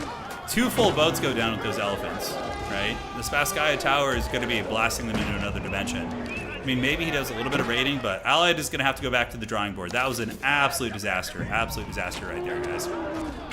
But, you know, at the very least, he's going to get his jollies off and scout the island and see what's cooking. What's up, big old bear? How you doing, man? How you doing? Right now, we have our first land invasion that was a complete failure. Basically, the elephants just got karate chopped there. In the middle, we do see the Templar Knights securing the entire island, and Serona did move his king here, Bertrand. No other invasions, really. I mean, a little bit of one here. We do see the Trebuchets doing a little bit of island hopping. Jordan could be in some trouble. I don't know how aggressive Evil Turin is going to get. Yeah, he lands the Trebs. Oh, it's so annoying. The stone was actually claimed. So he lands the Trebuchets and then retreats back into the boats, it looks like. Yeah, those elephants did not have a good time. Although elephants can swim, so they'll just, the lore of those elephants is that they're going to swim back and be nice and safe. Yeah, using the Lodiya attack ships to help defend the coastal artillery is also very, very brilliant. All right, guys. Elite Royal Knight's getting the business, and he gets shot down as well. And how is Green's economy looking? I would imagine pretty good. Oh, what the hell? Oh, Green lost all of his fishing. Oh, man. Evil Turin swept him out of the water. Took down all of his fishing, and now homie has no food. Oh, he's dead. He's dead. Evil Turin's gonna get this. He is gonna get this kill for sure. In the meantime, we do see Jordan landing a bunch of his French knights over here and trying to take blue off this island. I would imagine if he's gonna try and maybe land up here so he can get a little bit of vengeance. But yeah, he is getting hit by these trebuchets, slowly losing landmarks. So we got Red Palace, Guildhall, Town Center, and then we have School of Cavalry. So those are going to be all their landmarks. All right, guys, what's cooking here? We do see Jordan trying to counter raid in the middle a little bit, but he's going to need to deal with this and get his food economy back online. Maybe build some farms in his base or something, because he is just in the dregs right now. And the Rus, you know, even though their quality isn't as good in terms of the units, they have a lot more. Trebuchet is going to be wheeling in here, guys, and we're going to be seeing the Red Palace get punched right in the dongus here in a second. He doesn't have anything garrisoned in the Red Palace. It's not going to be doing a whole bunch of extra damage. You got stun lock for 5 minutes. Well, you're about to get sunlocked right now, according to this. So we do see Sirona landing. The general is going to be getting attacked here, and we do see him running with Oleg the Wise. Oleg, run for it! Oh, he's getting hunted by the Templar brothers. Is he going to make it? And Oleg makes it into the Spasskaya tower, but ends up getting karate chopped. It looks like the king was maybe killed by one of the attacks there. Yeah, it looks like he did get killed. Okay, so Sirona drawing first blood. Yeah, first blood right there drawn by Sirona. Up at the top side, ladies and gentlemen, the Red Palace continuing to be sieged. Evil turn here looking pretty strong as the Red Palace is going to fall, which means the entire island can basically be steamrolled now, although he can get the counterweight trebuchets, probably work down the keeps here first. And Charlemagne looks like maybe he's going to flee to another island. I don't know where he's going. He's kind of embargoed in by enemy navy. He's running down this way, probably going to be trying to get in this town center here, I would imagine. And the Rus coming in with their axes, lots of counterweight trebuchets, going to be boinking down the keeps, and we will see the Red Palace probably getting stopped before it gets rebuilt here. The villagers aren't going to make it. Evil turns able to get us around there, gets his karate chops going, and he's going to be joining Sirona most likely on the increased population cap. Red Palace is the one thing that can buy some time, so defeating that obviously is quite good. Now Smeagol, what's Smeagol up to? Is he landing anywhere? It doesn't look like it. Hills is very entrenched here with the Szlachta cav, so the noble cavalry of Poland are there hanging out. Smeagol taking his little gremlin islands where he can, so he just take that little freebie there and is fighting over this island, it looks like, soon with Hills. We'll see how that fight goes. Now back here, the Red Tower, or Red Palace, is not up. And where is Charlemagne? Charlemagne is all the way down here. So the Rus Knights, you're going to need some more of those. It looks like some more Rus Knights are being shuttled over. So good micro. Certainly not the most efficient supply lines, but it gets there. And why does he not have any upgrades? Like, if you're going to be doing this, you should for sure have a blacksmith with ranged upgrades if you're attacking to keeps and town centers and things like that. They are, at the very least, elite, which is nice. All right, so he's going for the town center. Maybe he's just going to go for a landmark victory. But you got to have that sense of urgency, right? Because somebody could come in and snipe the enemy ruler if you don't get the job done. The elite royal knights do come back to their shores to find their lands have been absolutely punished. The Rus Knights going to be charged by the French knights here, but there is a keep. The keep and the navy here are going to be bombarding the French. Naval advantage quite big in this situation. And here we have Krampus with a navy of sorts heading up to perhaps attack into Sirona. Sirona is going to be at 250 supply. And yes, we do see him going for the Kingdom of Poland for his final tech. I wonder what the best one would be on... can you get Venetian trade ships? Or is it just Venetian land-based traders? Well, General, hopefully you feel better, man. Hopefully your back feels better. Charlemagne is getting sandwiched, and this is exactly what I was talking about. The sense of urgency. And, oh, look at the knights, the French knights trying to defend Charlemagne, and Charlemagne goes to Sirona. Oh, man, Evil Turin took too long, guys. He didn't get in there. Ouch, that hurts. So Sirona now has 2 player kills under his belt. He is going to be 300 supply, guys. That is going to be incredibly rough to deal with. And we're going to see if Smeagol is going to be joining him soon. Smeagol's going to have to try and find a way to take down one of these players here. It looks like he's in Mortal Kombat with Allied Trex. Allied just loves these elephant drops. He's been doing it since we played like 2 years ago. I mean, how long have we been doing Age of Empires? Like 2 or 3 years? Something like that. So where is he going to be going with those? We do see the Raider Elephants gathering for another landing force. Smeagol is very resilient, though, and it looks like he's actually going to be trying to land and take down Allied. Maybe leaving Hills to his own devices here. We will have to see. Yeah, Sirona is now going to get this island. There are some resources left. We have, 3,000 gold here, 8,000 gold here. A little bit of a tree line still left, not much, but still enough to drop like 10 villagers there and kind of clean it up there. And yeah, Evil Turin is he's gonna get a relic out of this at least, but I mean, he needs to get a kill. He's gonna be very far behind. He's clearly setting up for a wonder, kind of looks like, getting a wall. This is good play though, good veteran play here. Setting up the stone wall around the Spasskaya so you can't get night dropped is very, very good. I can only fight. Hey, well, GG indeed. Well played, my friend, well played. So, a calm came over the land. Krampus, the Christmas demon, or goat, man, bear, pig thing, trying to figure out what he wants to do. And we do see the Smeagol attack force harrying the lands of Allied Trex. Allied getting landed on here by a Streltsy and or battering ram-based army. And I would imagine this navy is just going to be cleaning up all of the food eco. So Allied Trex really in the dregs right now. Because these are Raider elephants, they're going to get wrecked by Spearmen. The fortresses are quite helpful, but yeah, he's going to be losing all these elephants. The Chucklebad fort's also going in the trash can. And Smeagol not even landing with villagers, by the way. Typically, if you're invading somebody's island, you want to have at least like 6 villagers there, so you can drop some infrastructure, at least siege workshops, to keep the pressure on. But he's basically just trash canning Allied Czechs' navy and his fishing, which is going to basically shut his food offline. So Allied right now has 122 food. It's a tale as old as time. We've seen this, and Allied didn't expand to any other islands, so he's basically all in here, which is going to be very, very tough to survive. Rams going for the town center. And we do see Smeagol blasting down some of the walls, hitting some of the villagers on the periphery of the island. Elsewhere, do we see any other invasions? It looks like Evil Turn is going to be clashing with Serona. Maybe trying to punish Serona before Serona can go past the supply cap, but it's too late for that. Serona's at 280 supply right now. 18,000 food, 18,000 gold. Templars can generate an obscene amount of money if you let their pilgrims go unchecked, and it looks like they have it unchecked for most of the game there. All right, so Smeagol getting us around here, going to be knocking down some of the fortresses and preparing a second wave invasion. He's got to bring villagers this time. Looks like he does have a handful of villagers here to load up on the boats, so that will allow him to finish the job.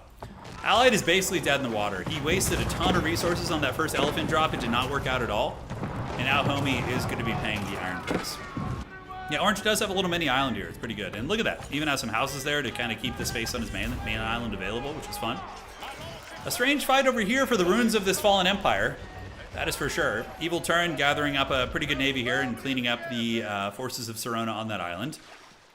Serona, though, what does he have on his main island? Is he vulnerable? Yeah, not really, because his king is in the middle. So even if Serona loses his home base, he doesn't care at all. Because the Knights Templar get a ton of landmarks, like I said, from all their fortresses here. Fallen, thank you for the 10 bucks, man. Greatly appreciate the donation, and thank you for supporting the old man. Thank you so much. Hope you guys got some tea, got some coffee, and you're fastening your old seatbelts for tonight. It's going to be a fun set of games. We have another FFA after this one as well. And the shots are going in. Somehow Serona is kind of losing this naval engagement. Part of me thinks he doesn't care about it too much. Okay, we see the Venetian. Oh, he went Venice! The Venetian galleys are here. Awesome. Look at the range on those bad boys. Oh, that's so cool. So we do have Venetian galleys. Yeah, all right. So they're going to be definitely probably doing well against the cruise fleet here. Elsewhere on the battlefield, we do see an invasion coming in. So Hills is trying to land here and take down what appears to be the island conclave of Krampus. Krampus does have the Chadskaya Tower, just a wrecked 10,000 HP building, which is no joke at all. I believe his ruler is back home, though. Yeah, his king, Oleg, or Yaroslav, the Wise, is hanging out back in the south, so Homeboy is going to be hanging out right there. Elsewhere on the northeast, we do have fighting continuing, but the Venetians are probably going to be able to harry them into the corner and push them back. That is for sure. Smeagol, still Mortal Kombat with Allied, but setting up infrastructure now. Allied is basically just a pit lord now, trying to set up some siege workshops of his own. You know, hoping somebody else will attack Smeagol is basically all he can really do. I guess he does have a couple Tucklebad forts left. Only one, I think, yeah. The Navy clearing out everything on the outside of the Empire here. As far as landmarks go, Town Center is there, Tower of Victory, and his other 2 landmarks are safe back here. Yeah, no Byzantines this game. Siege workshops getting set up, the Tucklebad fort being very, very troll. Smeagol's going to need to get some battering rams to shut that bad boy down. Meanwhile here, the Venetians do manage to corner the Rus fleet. And Evil Turin here does have a nice island economy, but he is facing 300 supplies, which is tough. Now, I wonder if there's going to be a land-based invasion for Serona. Serona, why does Serona have such supply but is not spending it? You know, Serona having 23,000 food and 21,000 gold. I mean, you could make a huge ground-based army and invade here. And this would be a pretty easy kill, honestly. The Rus base has, like, very little on it. It'd be fresh fish. It'd be fresh fish. All right, Venetian galleys doing some heavy lifting, pumping and punishing this this old Rus fleet here. I want to see how they do against ships. It looks like their shots can be dodged, and I guess they hit really hard when they do hit you. You never see people play Japan. Japan's pretty common in our games, honestly. Pretty common. All right, bombards are in, and Allied is desperately trying to defend here. He's got his own Haggard trebuchets. This needs to be repaired right now. The villagers need to repair that bombard cannon, and it looks like they're going to. Streltsy moving up with the elite spearmen, and the cannon's going to be turning about face and continuing to shoot, as Allied is going to be burning through the last of his resources to try and survive here. He's got 8 villagers on frickin' wood, or food, excuse me, which is brutal. Could knock down these walls too. This would be a good idea for Smeagol. There he goes, he does it. Knocking down the walls there is going to make it a little bit easier to park your boats and get the naval support right there. That would be brilliant. All right, more trebs coming in and knocking down some of these units. Allied is doing a good job defending considering the circumstances. That is for sure. On the middle are the resources being spent. We do see the elite sergeants being upgraded. Sergeants, one of my favorite units for the Templars. Antioch is very, very fun to play. And now the boats have opened up a breach. They're able to provide some fire support down here, knocking down stables and also getting the town center to be lit on fire. Most likely will be finished off soon. Bombard trying to get through, but isn't able to get through these villagers. Villagers are repairing the Tucklebad fort. You're going to need 2 artillery pieces. Smeagol is in a cockfight here on this old island. Allied Trek's losing a landmark, though, and that's going to notify the rest of the lobby this is going down. It's kind of like you know, blood in the water. When you see somebody's landmark getting destroyed, the notification, like, oh, so-and-so's landmark. A lot of times, it is going to be like blood in the water, drawing sharks. We're going to come and try and snipe the king kill. Not so much in regular FFA or old FFA, but in the new Kingslayer FFA, it for sure does. All right, battering rams are on the way out, and it looks like the villagers have been dispatched. The Roosts are going to be moving in with their spearmen, which dive rather quickly to the Tucklebad fort, but the bombard cannon is still online, and it looks like a hunting cabin is being set up to get the berry bushes, which is pretty wild. Okay. So up in the north, what do we got? Big old empire from Hills. I mean, looking pretty good. He's got his little Templar fortress. Does have a foothold on this island and is purging it of wood. Evil Turin just kind of at a bit of a stalemate here. He's just kind of hanging out and grabbing what resources he can. Nobody is supply increased except Serona right now, to my knowledge. So maybe that's why, you know, just kind of maybe Evil Turin is thinking about holding back, trying to form an alliance against Serona later on when some of the other battles resolve. Be like, hey, this guy's 300 pop. You know, could totally be an option. Battering rams coming out. Allied Trex is basically on death's bed as we do see the Streltsy and the Spearmen coming in. Battering rams also going to be surging forth while the bombard cannon continues to nail into the last Tucklebad fort. And with that being defeated, there's another one over here, I suppose. You're most likely going to be seeing the Empire go to ruin. Oh, look at the king! Oh, man! Oh, the king is in the boat! Oh my god, Krampus didn't notice this. Krampus did not notice that there was a king in the boat right there, guys. Allied is trying to flee and find refuge. Oh, he's going to the ruined empire. Not a bad idea to try and rebuild there, but he's going to be losing all of his landmarks. But I think that that king is not going to be going to Smeagol now. Oh, Smeagol must have popped treason. Smeagol knows where he is. That's such a rat's nest in Allied's base, it is. It really is. Allied is definitely a tough player to kill. All right, guys, we do have the king of the Tucklebad fleeing over to the ruined empire of the general, looking to rebuild his empire. But Smeagol is hot on his tail, chasing him down, and really, really hoping to get that kill in the process. But, you know, at the very least, Smeagol is going to be securing a bit here. As we look around the map, no other aggression. I mean, really, really calm, peaceful game, to be honest. Allied losing another landmark here. And does he manage to land on the island, or where is he going even? Let's see. Smeagol hunting, making an enemy on the way. Allied is just Benny Hilling around the map. I wonder, hopefully he doesn't accidentally donate it to Serona. That would be pretty unfortunate. That would be pretty unfortunate here, but he is trying to flee the scene as Smeagol is going to continue hunting. But Smeagol does not have perpetual vision. It's only vision for a couple seconds. Maybe he's going to be landing on this island here, or hiding in the reef. I mean, there's a couple options. Smeagol's still sailing after him. By the way, do you get value for killing the king, or credit if they're in a boat? Hey Dave, thank you for subscribing, man. Appreciate that. Welcome. Well, you've already been here, but yeah, thank you. Appreciate the support, man. Wish you play in your FFA, but sadly must move. Wish to play in your FFA. Ah, no worries, Joe. Dziękuję bardzo, man. And we will see it when we see it, dude. We're going to be around. Thank you for that donation, guys. Dziękuję bardzo. So where is Allied's king? I lost track of it when I looked at chat there for a second. Here it is. Is it heading north to Serona's fleet? Kind of looks like it's going to be donated to Serona on accident. I mean, he has to know this is a bad idea. Okay, he's trying to live, though. He, like, runs out of range, but then the king sinks and it goes to Serona. I mean, I don't think that was a donate, per se. I think he was just running, but it ends up kind of being one. You know, like, running into the Serona Empire is tricky, but Serona does get it. He does get it. We have very relaxed rules on king donating, because it's just, we're mostly casual FFAs. It's not like it's a tournament or anything, but Serona's going to be a big problem now. Serona's going to be at 300 supply. He didn't even know that was coming. Yeah, I would have liked to have seen him land on one of the islands and try and hide there. Probably would have been his best bet. All right, guys. So what do we see here? Spearmen and company getting ready to move in. And ladies and gentlemen, That is another player down in the trash can. Bush, Serona has all the value, has the middle island, just feasting like the heathen kings of old, setting up frickin' Templar fortresses all around the border, making this island into an absolute Helm's Deep. But, you know, heavy is the head that wears the crown, right? What could end up happening now is we could see everybody turning against Serona. Like, that's what should happen. The entire lobby should be like, hey, this guy has 300 supply, let's take him out, and then we can have an even, fair game. Yeah, at least he got the berry bushes, that's right. His people ate well for a little while, you know? They got in on those berry bushes. But there's got to be an alliance forming now. They've got to be like, hey, Serona has 300. Stop fighting everybody, you know, let's go for it. Although war never changes. Grudges and bitterness and resentment, old hatreds, they burn bright.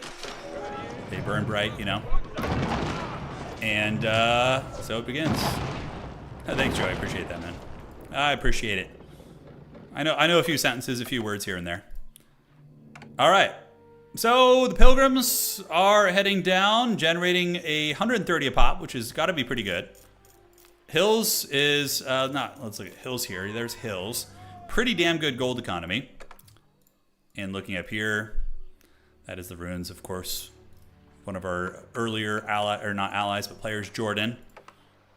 And now this becomes an awkward stalemate, sort of, right? Like, who's going to do what? I think Smeagol has to go for the kill on somebody to try and get his name on the board. It's going to be so hard to fight a 300 supply player. Or 350, is it? I think Serona's at 350 now. Man, that's going to be hard. That's going to be incredibly tough. Now that he has 350. All right, a little bit of naval conflict. Smeagol's going to be engaging versus Krampus. Krampus just running, basically, not feeling he can win that. But Krampus does have a decent little navy here, and it's going to be engaging versus Smeagol. So Smeagol's navy getting hammered pretty hard, actually. Both players do have a decent amount of military in terms of the boats. Trade going down for Smeagol, but it's only 13 a pop. It's very subpar naval trade, but it's still better than nothing if you don't have any wood on your islands, for example. So wood has been purged here. Wood is on the process of being purged on this island, and looks like Smeagol's going to be setting up some farms on the ruins of his old enemy's island here. And moving up north, we do see Krampus and Smeagol having a bit of a naval skirmish. I need to try Knights. I feel like the Castle Roach might be more me. Yeah, Templar Knights are really, really fun, General. They're incredibly fun. All right, so a calm comes over the land as we do have a bit of a border skirmish in the middle. We do see Hills landing to engage against Serona. But Serona is really entrenched here. There's a lot of stuff, man. I mean, he's got military infrastructure to build up troops. He's got like 5 fortresses on this island, maybe even more, like 6 or 7. Good luck cracking that, and he's got a massive Venetian fleet. Now, the Venetian galleys have really long range. I guess you can siege somebody's island with Venetians, right? Like, really effectively. If you just, like, you can maybe even landmark snipe a player off with that, it would look like. All right, so the Venetians shooting from downtown. Demo ship's going to be coming in. Ouch, those hulks are going to get it. Got to watch out. Oh, man, he just lost a lot of hulks. Now, the Venetians have a trebuchet, and... Okay, it looks like that's mostly a trebuchet with 3 bursts. Got it. But they are getting work done. You can micro against the Venetians. You can move your boats and dodge their shots, but it's a lot to deal with. See, it does some substantial damage. So the Venetian galley's going to be running. They might as well turn around and fight. You know, that this isn't going to win anybody anything. Turning around and fighting here would be the correct choice. Maybe Serona's going to be losing a lot of these boats. Yeah, these are like siege galleys. They're like trebuchet galleys, which is really, really cool. But yeah, he should have just turned and fought. There you go. What are you running from? That's like seeing when like a small animal attacks a bigger animal and then it like the big animal runs from it. That was basically what I said. All right, elsewhere, any more invasions? We do see Haggard Towers being set up by Hills in the middle. Smeagol is kind of licking his wounds, trying to get his trade ships going. Surprised he hasn't been aggressive with Hills on this island and taken it for himself. There was a lot of resources to be fought over there. As the roost boats are microing well, I mean, he's moving, and the Venetians, if you move, they can't really shoot you. Whoa, what the hell? Serona with a wonder. Where the hell was that? I didn't even notice that. Oh my god, look at this, guys. Serona dropping a fat wonder in the middle, which is going to be incredibly hard to defend. That is so Giga Chad. Oh, man. So, ladies and gentlemen, I don't know how he's going to defend this. I guess he's going to make a bunch of Templar brothers. The best way to defend wonders on islands is with mangonels. You want to build like 15 mangonels. Because when they land on the shores, you just hammer them. All right, guys. So he's got the wonder, which is going to... Dude, if he wins that, this is going to be very impressive. Because 1, 2, 3, 4, 4 players left on an island, and he is going for a wonder victory. That is so difficult. Will the fractured alliances of men be able to gather? We do see Smeagol gathering a force already. Fully upgraded men-at-arms with battering rams coming out. Krampus, is Krampus going to be getting a military together as well? Krampus has a decent little military force that could land there, but Serona does have 350 supply, and also has 20,000 food and a decent amount of gold as well. So, I mean, very, very winnable for Serona. It's not going to be easy, though. It's not going to be easy. Really just laying his meat on the table. That's right, dude. That is right. That's a Rick move for sure. Are you talking about Rick from The Walking Dead? Or is that another expression? I'm not sure. Alright. On the south side, the Lodi attack ships blast into the fortress, but the fortress should be able to win that. Trebuchet emplacements are being put up on the fortress here. And guys, that time is going to go real quick like. As we look at the Wonder Tracker, it's currently at 13 minutes. So 2 minutes have already passed, and we haven't seen any inklings of aggression yet. Maybe a little bit here. But overall, the Knights Templar, the boats get a little bit close to the coast, and they're going to get torched down. He's got a big army here, guys. He needs siege equipment. Yeah, there's the mangonels coming out. So the mango is going to be very important for these sieges. As he does have a navy still. Pilgrims getting caught. Evil Turin here. Going to be collapsing in and cutting off the Pilgrims to make sure that the gold stops flowing. Granted, I still think there's gold on this island. Yeah, there's like a full gold node up here. Not full, but about half full. Very good. And this is where the Knights Templar Serona will make their stand. Yeah, wood is going to be a problem. Blue has some wood. Let's look at the resources for everybody. A great point by Davok. So, Evil Turin has 30,000 wood. Smeagol only has 800 wood, which is really tough. Hills has 16,000. And Krampus has about 1,200. So there are some wood issues. So a little bit of a flaccid wood is going down here. All right, guys. Looking elsewhere. Hey, catch you later, Joe. Thanks for joining, man. Do you guys think they're going to get it? Let's hear what everybody thinks in chat. Do you guys think that the Wonder is going to be taken down? Will the dreaded Notre Dame stand the test of time? Serona at 350 supply is pretty OP. We've got 150 military. They're going to have to coordinate. But we do see a big navy coming in from Hills. They're just Hulks, though. I don't know what kind of damage they do against buildings. I guess decent when they're fully upgraded here. So the Hulks are going to be taking down one of the fortresses, which is, bringing down a couple of boats with it. But is going to be defeated. So I like that. Definitely clearing off the coastline to set up a naval landing force is good. Hulk's going to be scooting a little bit further up, while the Templars do not want to go over there. They're just going to get wrecked. If they charge those Hulks, it will not be a happy ending for them. Smeagol setting up his loading force and is coming around the bend. That is a good army. I think it's fully walled, though. I think it's fully walled, the Wonder in the middle. So he's going to need proper siege equipment to get there. And if you're the Templars, just kind of ignore these boats, really.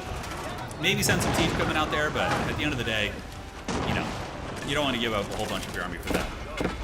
Serona does have some navy, though, and Serona is in the process of fighting Evil Turin. Evil Turin is over here attacking him. It's kind of an unimportant fight. Really focusing on the middle is what everybody should be doing. Evil Turin should get a landing force, land right here, and, start setting up infrastructure to push. That's how you win those fights. So we do see a landing force coming in from Hills. Hills is going to be attacking some of the artillery. I mean, he is doing damage. He is killing some of Serona's army, and Smeagol is going to be landing over here now. And the Templars do not want to fight on the coast. This is a foolish fight here. Because you're just giving your opponent all these free boats. Make them move in a little bit first. I mean, unless you have an overwhelming amount of artillery to push with, then you don't want to do that. Yeah, that landing is a bit of a joke, though. It's only 3 battering rams. So he pulls back, and then when they get close, he turns in and charges it. Brilliant. So the elite Templar brothers getting it done there. That is going to be one defense. Up in the north, we do see the Hulk fleet moving and getting diminished a little bit as the fortresses are getting more and more support from one another and are dragging down some of the boats. So the Trebuchet Towers doing their thing, probably wishing he had built the keeps a little bit more consolidated in. And Smeagol trying to set up a foothold. If this gets stifled, that's going to be a huge setback for Smeagol. Yeah, and it looks like it is going to be stifled. Smeagol tried to land, tried to get a keep up here with which he can make a foothold and put his villagers in and then build forward infrastructure, but very good play by Serona. That was worth the sacrifice. Landing and fighting there to keep them at bay there was worth it. So Evil Turin is attacking his base. A landmark victory against the Knights Templar is not really an option. You basically have to kill all their fortresses, which is impossible to do. Not impossible, but you should just go for the middle right now. Attacking into his base is cute and all, but Serona does have a bit of a bank, although he's only got 3,000 gold left. But he has everything he needs in the middle, guys. He has everything he needs in the middle. Smeagol's landing force dispatched, although he does salvage a couple workers. Now we see Krampus landing a stealthy army. I love that he's helping. The man, he's getting in here with his boys, but if he accidentally kills... Oh, no! He accidentally killed Smeagol's workers! Oh, no! Smeagol just lost his workers. That means he's not going to be able to set up workshops and whatnot. Ouch, ouch, ouch. Yeah, Serona's going through gold pretty quickly, and the pilgrimages have been cut off here. That is one thing that Evil Turin has done, and he has been able to cut off the pilgrimages, although some of them still might make it. I love that he's got this big, big fortress here. In terms of the economy, 92 eco still, so not bad at all. And he probably has enough food to last him the rest of the game. Looking at the Wonder Tracker right now, guys, we're sitting at about 800. And there's going to be a Templar army coming down as he continues making troops here. And the Hulk army, Hulk smash. Let's get through the walls. These freaking Templar Hulks are no joke, man. Yeah, they're putting some serious hurt down here. And he's going to be losing his gold eco as well. I mean, it's still a long time. 8 minutes is a hell of a long time to hold. He's going to need to find gold somewhere. Evil Turin is torching down his houses now, which is maybe going to be blocking his supply cap. Pilgrims are hustling out to the middle to try and bring gold to the boys. As on the bottom side, it looks like the invasion has been dispatched. Smeagol going to be preparing for round 2. He's got men-at-arms and some villagers he's going to be bringing. Smeagol's eco is rough. He has like no wood. That's very, very hard for him, but he does have 41,000 food. So Serona, so far, holding. Nothing real crazy has gotten in. The fortresses are doing work, knocking down some of the boats with those swivel cannons. Wearing them down. If Serona could pull some villagers to repair that, that'd be very, very big. So he's got his bastion in the middle. He's preparing for another landing force. It's going to get exponentially harder, basically, to hold for Serona once there's a beachhead established. Once the enemies establish a beachhead, you know, get a bunch of villagers building, and the non-stop pressure starts coming, and then it don't stop coming, then it don't stop coming. You know, you guys get it. It's very difficult. Notre Dame does not have walls around it either, so if a breach gets in, it's going to fall really quickly. It's going to fall very quickly. You got to stop the beachheads, though. This is not good. Hills getting a beachhead here is a disaster. He does have vision of this. He's going to see this in a second, but he's attacked on many fronts. Serona needs to grab like 10 cavalry units, go over here and butcher this beachhead before it can set up. Because now there's going to be basically non-stop battering rams coming his way. Hills does have 10,000 wood, so he's not going to have any problem spamming there. Alright, so the Hulk fleet of Hills is gathering. Hills going to start spamming out trebuchets. And I would imagine Serona is gathering here, looking to deal with Evil Turin's fleet. But Evil Turin's fleet can basically be ignored. Some of the pilgrims might actually make it, by the way, which is going to be a very, it's kind of a cool thing. He's like under siege, and they're bringing supplies to relieve the siege. It's like the Onion Knight from Game of Thrones. But yeah, he's got to go back across and deal with this. This is going to be bad real quick. The trebuchets don't even need to get that far to get onto his business. And look at this. We see another beachhead being set up by Krampus. Currently 6 minutes and 20 seconds, and Krampus is going to want to set up a bunch of siege workshops if he has wood, which he does, and start spamming out roost battering rams. Just get on the walls and press. The battering ram spam will be very tough to deal with. It's like Under Siege starring Steven Seagal, yes, the goat of all movies. All right, Smeagol landing here as well, getting a couple battering rams in the mix. This is totally winnable. Not going to be easy, though. That is for damn sure, but it is winnable for Serona. It'd be a very Chad hold, but he needs to get all these guys off his island now. Oh man, that's a lot of trebs, but I don't know if he has the troops to defend it. Look at all the houses or the walls being built. That's so troll. Because now he can't get to the trebuchets. The trebuchets have safety. He's gonna have to bash through the walls to get there. Beachhead being established here, and Evil Turin over here. Basically, you just can ignore these units. You gotta just focus on the 2 points here. You gotta focus on the 2 points. All right, so we got 5 minutes and 25 seconds left on the Wonder Hold. The army here going to be gathering, and he does get in, but there's a huge navy, a huge force of Hulks here gathered, picking off the knights, but a lot of the trebuchets are being defeated. Look at the economy of Hills, by the way. Hills has a pretty good economy, so he could sustain this all friggin' day. And now they're going to be moving down this way. He's going to have to start partitioning his forces. Let's look at the military supply of Serona. Serona's currently sitting at 169, that's what she said. And he does delete his economy, I think. Yeah, he deleted most of his economy, so he is just raw dogging it right now. He needs gold, though. He's got to keep mining gold. Okay, horsemen do get in from Evil Turin. They're going after Notre Dame right now. Where are the villagers for the repair? Oh, man, Evil Turin's going to get it. Evil Turin's going to get it. That's too many bombards. That's going to knock down Notre Dame right here. That was just a little bit blunderous to not have the villagers to stand by watching for repairs. Ouch, dude, ouch, it's over. Serona's cooked. So Serona is going to get destroyed in the middle and is basically out of the game right now. So, I mean, is he going to try and hold, though? Certainly could. But Evil Turn getting the backstab there. But will Evil Turn get the king? He probably is the one who's going to do all of the lifting, but is not going to get the benefit of getting the enemy ruler. Ouch, that's really painful. I wonder if they're going to keep going and keep the aggression on, try and finish off Serona. And who's going to counter Wonder after this? We don't have any guild halls in play. There was a guild hall up here, but that thing has long since been in the trash can. And Serona is just trying to survive now. With a fully armed and operational Hills here, and then Smeagol landing as well with an invasion force, it's going to be hard, man. It's going to be hard. Serona maybe could have held that. Yeah, I think Serona could have held that with just a little bit cleaner positioning. Like, needed to have some units over here, was kind of moving the army around in one big blob. And now we're going to be seeing the fortress getting trapped. Oh my god, is Hills going to get the snipe? The trebuchets are shooting into the fortress. That's where Bertrand is. Oh man, he could get boinked on the head by a bunch of trebs. Okay, Bertrand is there. Is he going to get trebucheted? I don't think he noticed. Oh my god, look at it. You got to get him, dude. He's out in the open right now. And it looks like the last of the trebuchets do get taken down. And Serona does notice that Bertrand is free. And it's going to be heading over to one of these other fortresses right here. So the time of Serona has probably passed. Although, here's the thing. A lot of the players could get greedy and not finish off Serona. And then later on, you know, a 350 supply player, yeah, it could come back and get you, man. I mean, he's going to be able to rebuild. Does he have his island getting torched? Okay, Evil Turn is torching his island, which is good. It's going to shut down the pilgrimages. Because that's the Templar headquarters there. There can only be one headquarters. He's got a lot going on here. And are we going to be seeing any backstabbing from anybody? Smeagol is definitely hurting a little bit. He's going to need to get some trade, but he's kind of embargoed in here. It looks like maybe Hills isn't letting him trade. I'm not sure. They have fallen indeed. Serona tried so hard and got so far, and in the end got pretty close. I think there was about 5 minutes left.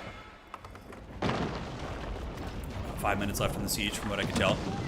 And it looks like they're abandoning their efforts to try and finish off Serona now, which is interesting considering that homie has 350 supply. Something like that. Yeah, 320 right now, but it could go up to 350. So this game just got a lot harder to predict. Got a lot harder to predict. I mean, Smeagol is a very good player, but he's kind of economically in the dregs. He has no way of getting wood. Wood's gone. This island is... Oh man, why is he not on this wood? I feel like he needs to get some villagers. Maybe he deleted, and I think there's still some wood left on Allied's old island. It doesn't look like it, just farms going down here. Yeah, you have to get trade at a point. You know, eventually the resources, the natural resources do run out. You're going to need trade to really feast. Otherwise, you're just kind of stuck in purgatory here. All right, another invasion force. It's going to be Krampus diving in, trying to get on top of the siege equipment, which is a good idea. Bleeding Serona dry. Serona sitting at currently very little gold and a little bit of wood. This island still has a lot of resources on it. Let's look at the landmark situation, by the way. So 1 fortress, 2 fortresses, and yeah, he's actually almost dead. Serona, does he have a Templar fortress down here? He does. So it looks like the king is maybe going to be going into exile. We'll have to see how Serona's going to be playing that. Evil Turn with the steel chair on the Wonder, absolutely. I don't know where the king went, by the way. Is he over here? Yeah, Bertrand is right here. All right, Evil Turn is coming. I mean, he wants that king kill, which makes sense. You know, he needs it. Have any chance in this game. That is for sure. And who's going to be getting naval trade? I'm surprised we're not seeing any dank naval trading going yet. There's a lot of open map here, especially from Red. Red could be doing naval trading from the bottom of their peninsula on their island all the way up to this trade post. That would be very, very strong indeed. Granted, they've been very focused on this fight here, understandably so. So Blue's still moving in, and Bertrand is making a run for it, I think. Is he? I think he ran with the army here. Where the hell did he go?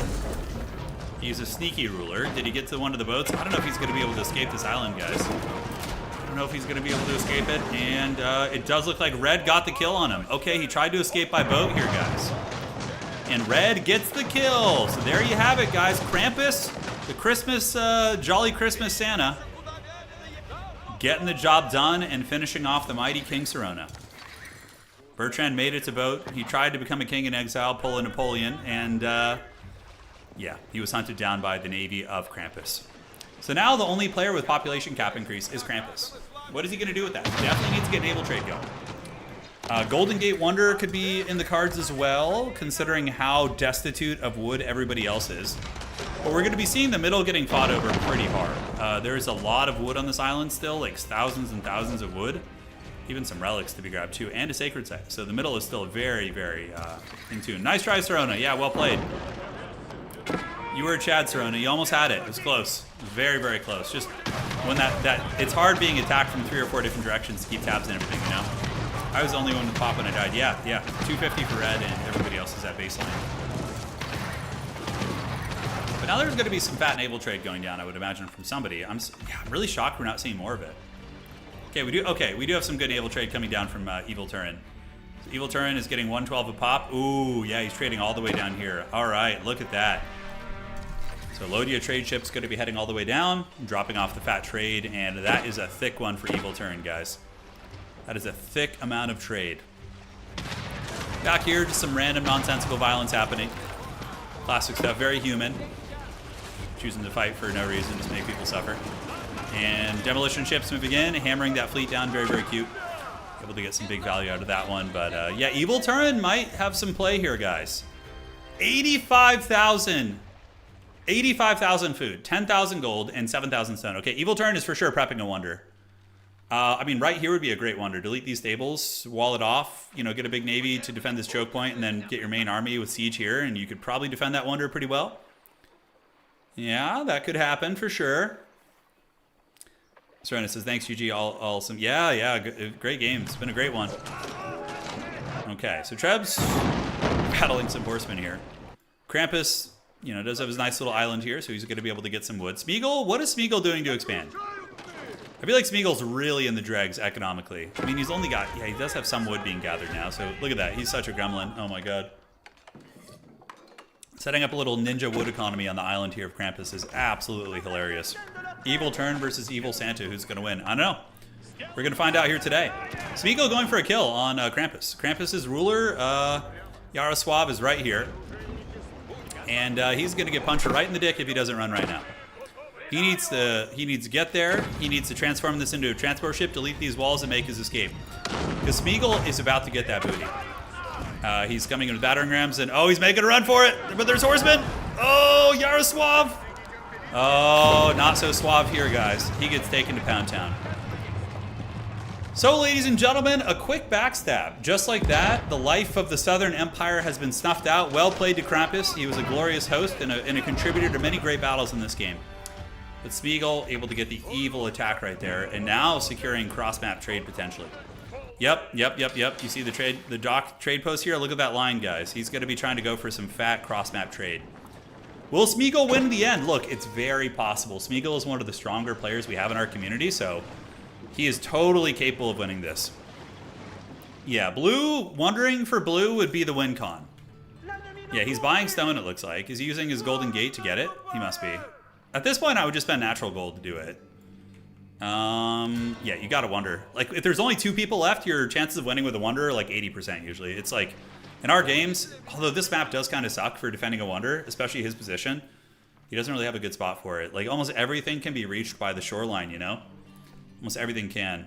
Yeah, blue definitely in a good spot to win with the wonder right now. 100%. All right, so elsewhere, let's look at the resources of pink. Hills, nowhere. Oh my god, look at his wood. And Smeagol's wood is like, Smeagol is a limp noodle right now. He does not have any wood. All right, so where is that wonder from blue? Just buy all the stone you need, buy 800 stone, drop it like it's freaking hot, and get ready to defend. Although understandably, maybe he wants a better gold surplus. That's not a bad idea. You know, saving up a little bit. The counter sacred is something you need to worry about a little bit. As it currently stands, Lodia attack ships are circling about. And look at this, we have Hills bullying Smeagol. This is so good for blue, guys, for Evil Turin. It's so good because obviously Smeagol got the population cap increase. So if you were Evil Turin, you would want to be politicking right now, being like, yeah, Smeagol's at 250, I'm not, we need to kill him. Even though like you've been cross-map trading this entire time with your navies, that is 100% the way you would approach this. All right, guys, so let's cook in here. Spaskaya Tower, getting it pretty good. And Smeagol is in trouble. He's not going to die, but he's definitely going to be hindered here. He is going to be hindered and inhibited. So Smeagol losing landmarks. Blue rubbing his raccoon paws together, I would imagine. And what is he currently doing in the middle? Setting up a keep in the middle. Yeah, this is a counter. It's for his wonder. So basically, setting up a keep to make sure that his opponents can't sacred site cheese him, and he can just build his wonder safely. Which is a brilliant play. Smeagol's under attack, but it looks like an alliance is in effect. We do see blue helping a little bit, just kind of, you know, tickling the pickle here, while the Hulk fleet of Hills does move in. And the Hulk's apparently, I think, for the Templar Knights. So I haven't played Templar in water yet. But let's see what they have. Yeah, Flaming Ballista's nice. So they continue raging and battling, while on the outside, blue just tickling a little bit, not really doing much, but just kind of pretending to help while he builds up his wonder. And we don't see where the wonder is going to go quite yet. Obviously, I think it would have to be right here. Like here with walls is the only good spot. So you would need to relocate the stables over here. Evil Turin does have 42,000 wood, by the way. That's pretty fat. He has got to keep in the middle. He's setting up stables to make sure he can fight over the middle as well. And there's a relic laying on the ground too, which is quite nice. So there are certainly options there. Meanwhile, we do see Hills going all in, trying to shut down Smeagol. Smeagol's trade is 66 a pop, which is decent. Not as good as Evil Turin. Evil Turin is getting 110 a pop, which is disgusting. That's basically the only way to get wood late game on these island maps. It's one of the only ways. The nail that stands up gets hammered down. That's right. That is right indeed. All right, guys. Hulk smashes, and more Hulks going to be on the way over. And Smeagol does not have the wood to fight this. If you look at his wood economy, he cannot make a navy. He can't hold up to the Knights Templar. We're still feasting on wood somewhere on the map. I don't know where, but they must be. Because he's been... No, he's actually about to run out. Okay, Knights Templar should really be on the middle with all their villagers because they don't need to have a drop-off point. They can just drop villagers and start hammering wood. Okay. So up at the top, Smeagol actually invading blue a little bit. So despite his own base being destroyed, he's taking it to try and shut down blue. But Smeagol actually tapping out. Wow, Smeagol with the tap out, ladies and gentlemen. It's very uncharacteristic of him. Usually he fights to the bitter end here, but I guess he figured he was doomed, which he is. He's certainly not in a position to win the game, but... Look, dog, stranger things have happened, or maybe he disconnected. Who knows? So his king's up for grabs, and now blue is going to be going most likely for a wonder and just winning. Only 8,000 stone. I mean, blue better hurry and act on this, man. Because the other Knights Templar, you know, maybe going to be able to start pushing him a little bit with that Hulk Navy. And we do see... Oh, look, the villagers are coming in with the shanks. And that is going to be the King of Smeagol going into the trash. Population cap increase is there for Hills. Hills now has 250. Evil Turin is at 200. But Evil Turin does have the fat cross-map trade going, generating an obscene amount of resources, and has also secured the middle against the counter-sacred side play. So now, one last fight to rule them all. It is going to be Hills versus Evil Turin. Hill's going to be sailing up to the north with his Hulks, and that is going to be a lot of pressure on the coastline of the Rus. I don't think blue has quite the navy to fight that. I mean, he does have his Lothian attack ships, which are good, but the Hulks are much more numerous. There's a hell of a lot of those guys with their flaming ballistas, so that is going to be no joke at all. I mean, Hills could win it. I don't know why Evil Turin isn't going Wander. I mean, he would basically just end the game in 15 minutes if he does that, but it looks like maybe they're going to have an old-fashioned war. Knockdown, drag out, naval conflict, lots of islands, lots of relics laying around. I mean, there definitely needs to be a little bit more exploration of these ruined islands, but understandably, you can get very much in the danger zone here. Yeah, Hills doesn't have the wood. That's the one issue he has. Though now he is on the getting wood from some of the old islands, which is nice. I mean, it's not a bunch, but Templars being able to teleport wood is OP indeed. Very, very good. Hold smash though, guys. And are we going to be seeing the wonder coming up? Delete this, drop wonder. Evil Turin still not buying stone. I mean, does he not have a marketplace? I don't know why he wouldn't do that, man.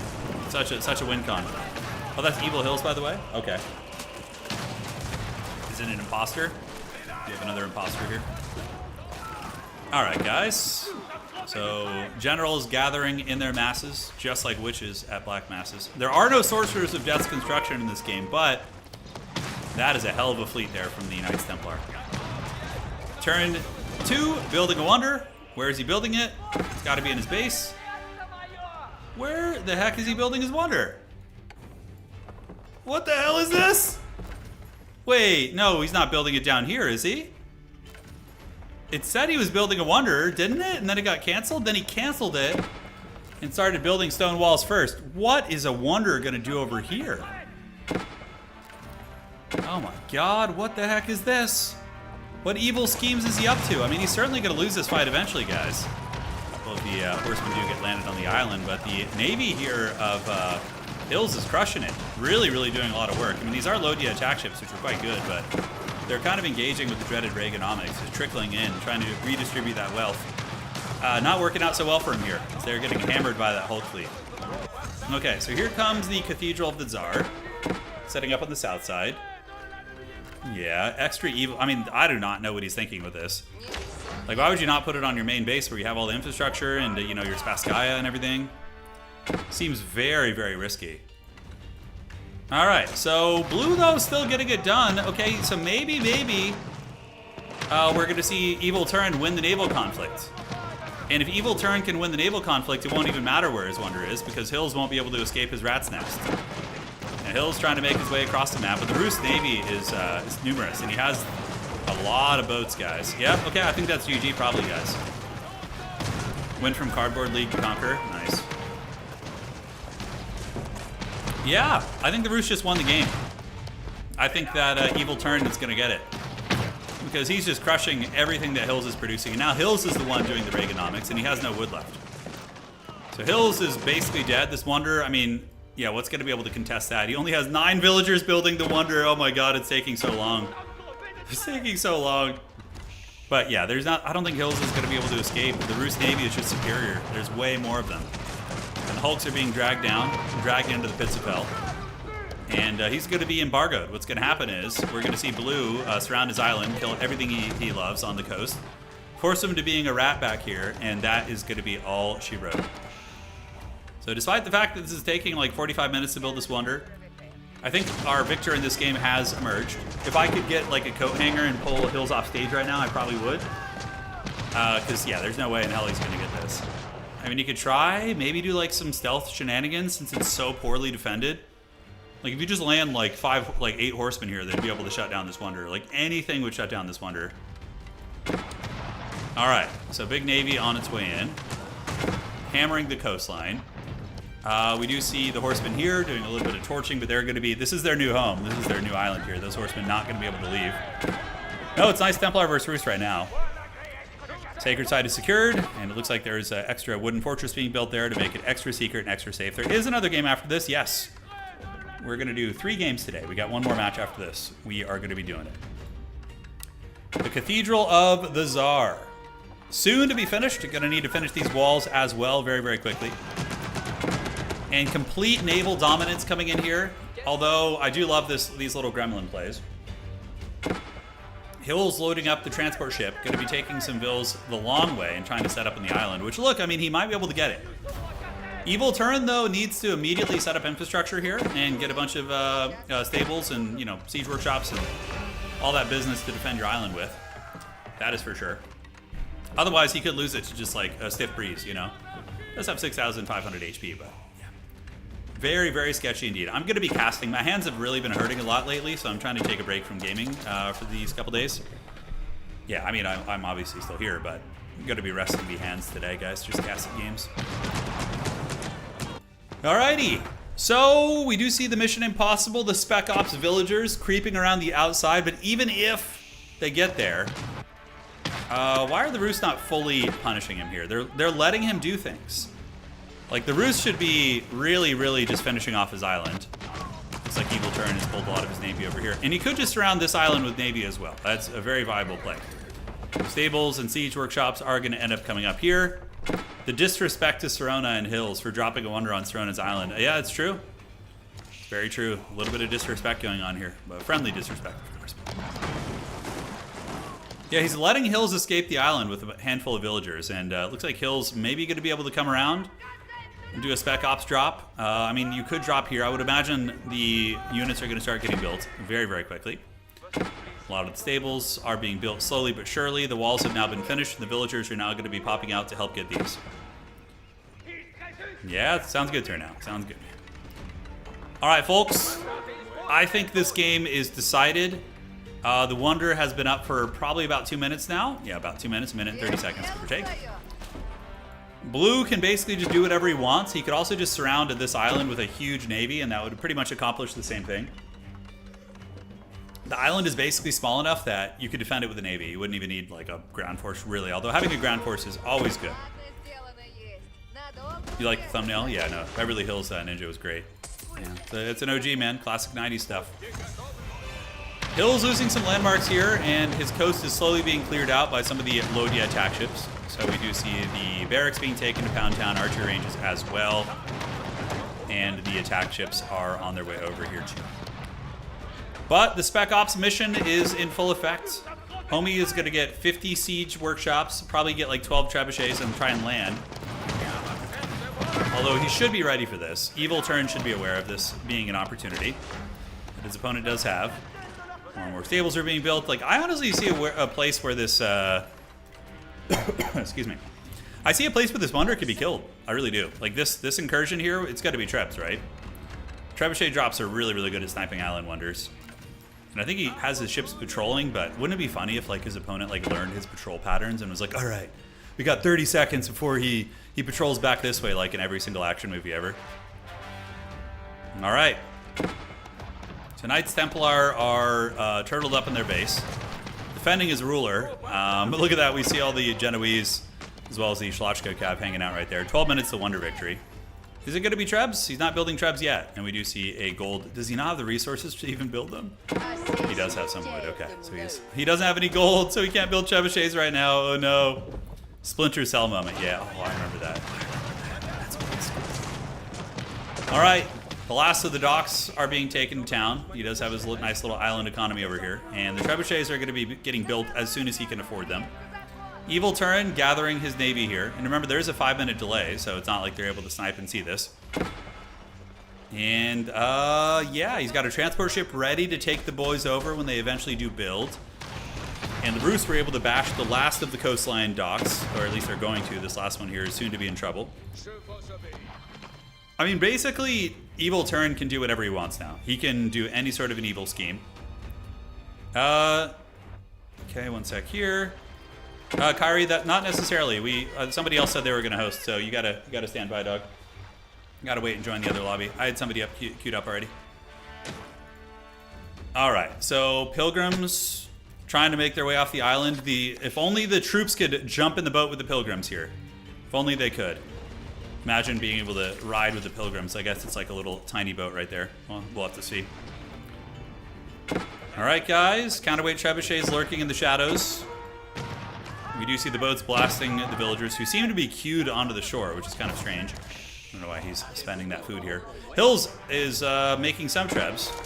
So Uno, Dos, Trace, and Quattro. And here comes the trebuchet drop. But there are boats waiting in the wings. I mean, oh, he's going to see it. He sees the transport ship. He sees the transport ship right there, guys. Look at that. Nice catch right there. Very nice catch. And there's absolutely no way here, right? Absolutely no way. Trebs are waiting in the wings, but now that he saw the transport ship, that's going to kind of trigger the thought that there is a threat there. We do see a Lodya attack ships being built right here as well. That is something I did like in Rise of Nations. The units just turn into transport units automatically. Yeah, there's pros and cons of both, you know. Pros and cons of both, General. Okay. So gathering it up here. We do see the Lodya attack ships shooting into the town center here. Yes, yes.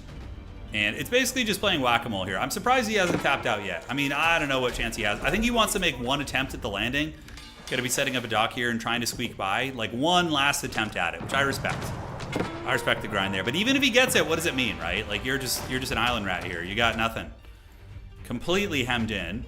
There's gatehouses here. This island has, I guess, some siege infrastructure, but no villager production. Yeah, they just got hammered. I guess there's a whole bunch here. 9 minutes to wonder victory.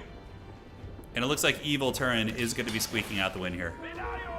Ninja Doc's coming. This is very much an Allied Trex kind of play. Very much an Allied Trex kind of play. He used to do this all the time. I remember vividly. I have vivid memories of him doing this over and over. He's trying to sneak either elephants or drops in the back. This is torture. Yeah, it basically is a little bit of torture here. He's just kind of like, you know. But will the gremlin get it going? The boats have moved. There's an opening. I know. Okay, okay. Oh my god. Oh my god. If this works. If this freaking works, dude. No freaking way. I mean, if you're Evil Turn, you might as well just try and knock him out of the game too. I mean, it might even be faster to just land and kill him. But this is actually gonna work, guys. This is actually gonna straight up work. Oh my god, what a troll. What does Evil Turn have economically? He's pretty rich. He could probably afford another wonder if he wants to, but this is gonna work. There's no defenders here. We have how many trebuchets in this boat? We have friggin' 16 trebuchets. They're going to basically one-shot that thing. And there are boats being produced. But the gremlin play pays off. Oh my god. Dude, just end him already. Finish it. Finish it. Oh my god, he's going to get his wonder sniped. Oh, dear god. All right, here it comes.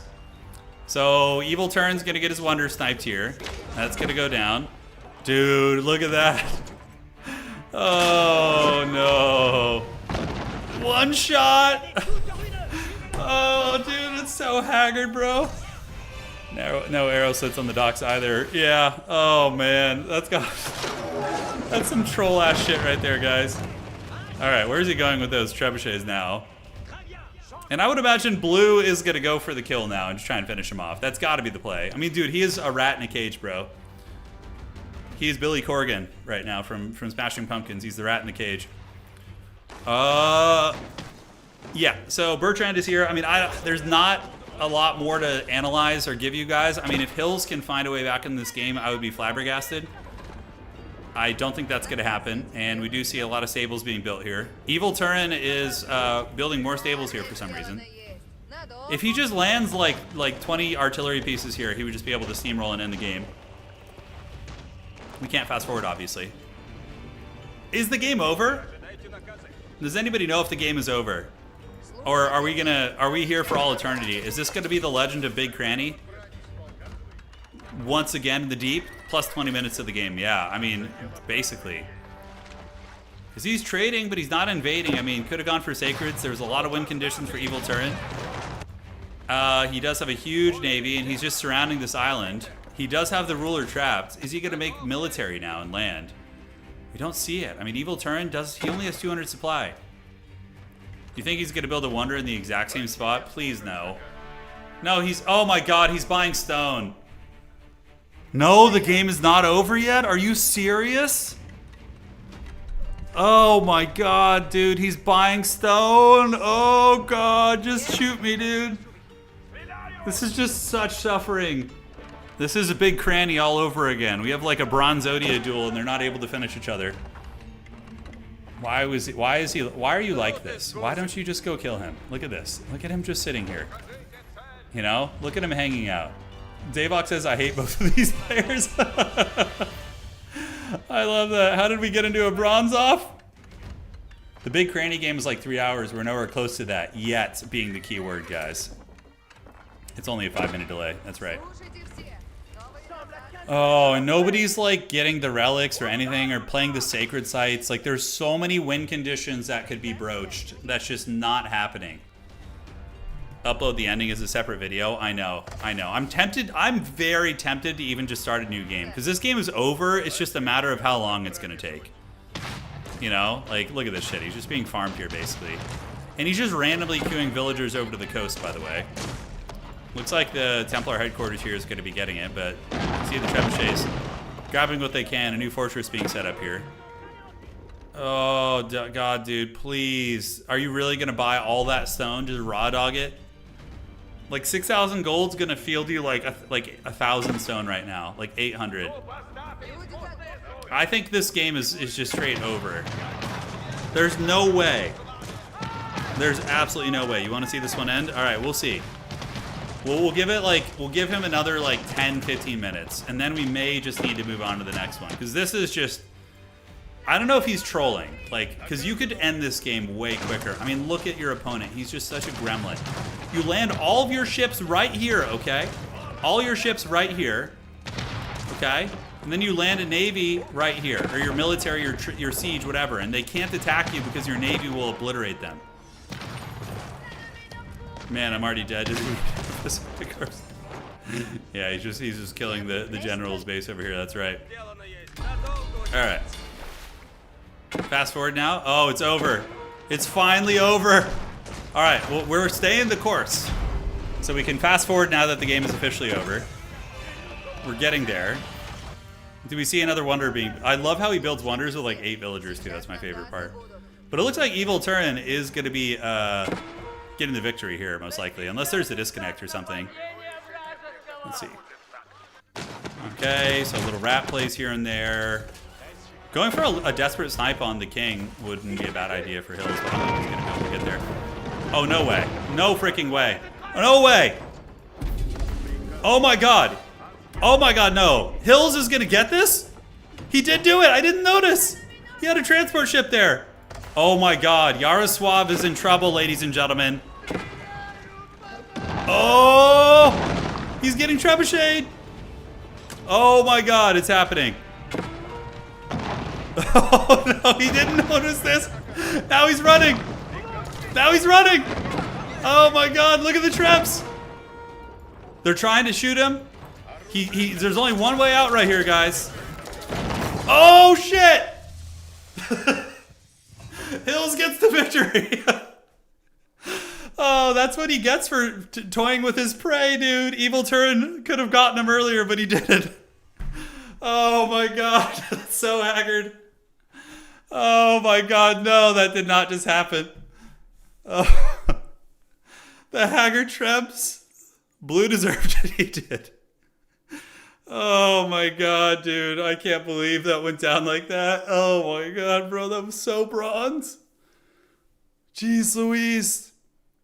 What an ending indeed, guys. What an ending. That's what happens when you play with your food too much. Yeah, it might still be alive in the plate and bite you, man. I'm so happy we didn't leave that. I didn't notice that little boat. It's like a tiny little speck on the map. Payoff worth the wait. It was. It was worth every second. So let me go 1 sec here, guys. Do this. Hills is the new king of FFA. That's right. Okay. So Allied, since you...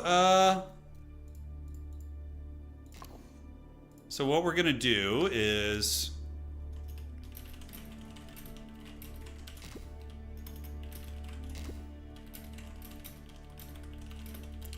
the host is going to be Dark Age Rush. Go ahead. Go ahead and host. Pick OG King of the Hill map. It is time. Okay. Dark Age is host. Okay.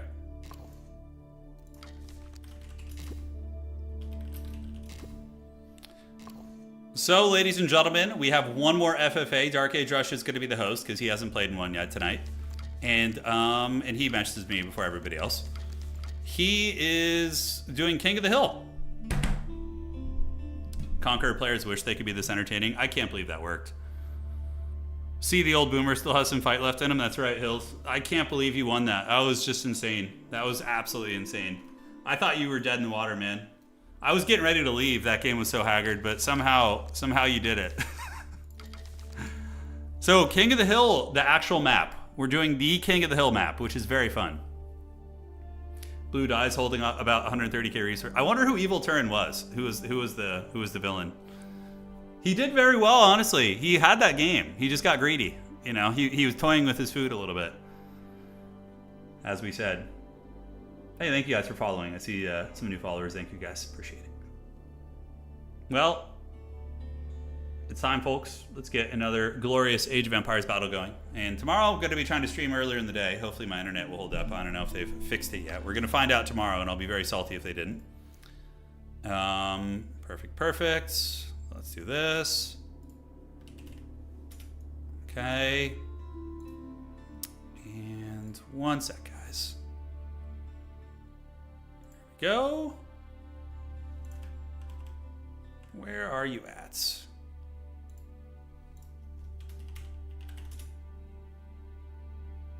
Okay. Great. Evil Turn was Quill. Was it really Quill? Oh, that's funny if that's the case. Yeah. All right, so Dark Age is going to be launching this game in just a second. The lobby is filling up right now. Great. Looks like we got some of the OGs in there. And so it begins. Oh, dude, I'm so excited for the... I really want the new Game of Thrones game. I feel like we're going to have some... Like, this community we're hanging out with right now that loves the FFA games, I think is going to have such a good time. Was struggling for wood, thinking but having no wood. Yeah, no. The wood jokes are always welcome here. It's all right, Daniel. Don't worry about it. It's fine. It's fired off. Time is of the essence.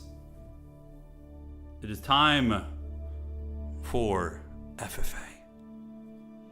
The big cranny game. Yeah, I think that's still the longest. This will probably be the last one for tonight. It depends. If this game is over in like 30 minutes, we could do another one. It depends. And sometimes the FFA games can be like that. But yeah, this is going to be potentially the last one. We're aiming for about 5 hours. So about 4.5, 5 hours is usually the sweet spot. But yeah, I think the big cranny game still holds the record. That was the most suffering I think I've ever had doing commentary. It was so painful. It would be like, I'm trying to think of an analogy in real life. It would be like giving two people like just full padded foam body armor and then giving them a cucumber and telling them that they had to knock the other person out with a cucumber. That was basically the big cranny game, you know? You have two players who are deep in the pits of bronze, just battling in a stalemate. Oh my god, that was legendary though. Those were some good times. All right, so Dark Age Rush is loaded in, and let's get this game going. Let the good times roll. Dark Age Rush on the Byzantines, Dan the Pan on Rus, Allied Trex on the Tughluq Dynasty, Daggerall on the English, Ventus on the Malians, King Philip on the Ayyubids, Sirona back for vengeance on the Knights Templar, and Arsto on the Japanese. Hell yeah, man. Binging on EU5. Is EU5 actually fun to watch, though? I feel like that would be a game that's more fun to play than to watch. Like, how many of you guys actually watch EU5 stuff, and is that something you'd be interested in seeing? Might be a deep cut, but reminded me of the SC2 Heart of the Storm esports. Free units versus free units for 2 hours. Oh, yeah, dude. That's probably one of the worst metas of StarCraft, honestly. I think Wings of Liberty was peak for me. Like, early Wings of Liberty, when you had, like, Idra, In Control, Huck. That era was so fun for StarCraft esports, like 2011, 2012. It was all new and exciting and provocative. You know, those were good times. All right. Anyways, ladies and gentlemen, fasten your seatbelts and get ready for a King of the Hill match. It is Kingslayer mode, but it is King of the Hill, only one sacred side in the middle. Occasionally, you can get a couple people who will rush it and go for a win early on, and nobody takes them seriously until it's too late, which I really, really, really, really hope that somebody does that. I hope we get one of these homies in here who just has a massive dong, huge balls, and they just rush up to the middle, and they just grab this and go for a win early on. Preferably a Delhi player, because they can build, although I don't know if Tughluq can build walls. But the early Sacred Victory would be so freaking funny. Yeah, David, there might have been. I can't remember, man. I can't remember. EU5 multiplayer would be awful. Yeah. Well, if there's a lot of like treachery and treason, it could actually be kind of fun. I might try it. It's just too slow for anything non-edited. Yeah, that's what I would imagine. It's kind of like Total War PvP campaigns. Like, without editing, those can be pretty painful to watch. That's why that channel, More Warpstone, is so good. They do a great job editing their head-to-head campaigns and developing the narrative and all that kind of good stuff. All right, so predictions. To the west, King Philip, Ayyubids. To the north, Sirona, Templars. Byzantines, Dark Age Rush in the north. To the east, Ventus, X. Ventus, very early 2000s name there. Although the X's should be on the outside. That's going to be the Malians. And to the southeast, it is going to be the Rus, once again, back in business. They're very good on this map because you can build your trade post, high trade post in the corner and get a ton of resources, which is very, very good. And over to the southwest, we do have Daggerall. Daggerall is here, and he is there with the English. And then we have Allied Trex and the Tughluq. Fasten your seatbelts, ladies and gentlemen. It's going to be some high-octane action. Turns memory of Big Cranny is repressed trauma. It is. But I will never forget it. I think that was the longest cast we've ever done. It was insane. It was absolutely insane. It took so long. Yeah, 3 hours was the record, I think. I mean, these, you would think King of the Hill games would end quickly, but they can actually go pretty damn long. It's one or the other. What often ends up happening is somebody will bowling pin like one side of the map and then just go for the Sacred to close the game out. We'll have to see. English are very good on this map. Anybody who can get a really good Helm's Deep is strong on this map because you can gather on the sacred site. A lot of resources up here as well. It's kind of cool how they made it a little bit different. Sorry about that, guys. Got something caught in my throat here. I'm too weak. Age up is on the way for the Dark Age rush. The Byzantines are going to be going for a 2TC build, which makes sense. Usually pretty good for them. And here comes the Grand Winery. The 2TC is underway as the stone outcropping is being hit hard. And the straggler trees next to the town center here are being cleared out. So that's always pretty indicative of what's going to be going down right there. So guys. All right.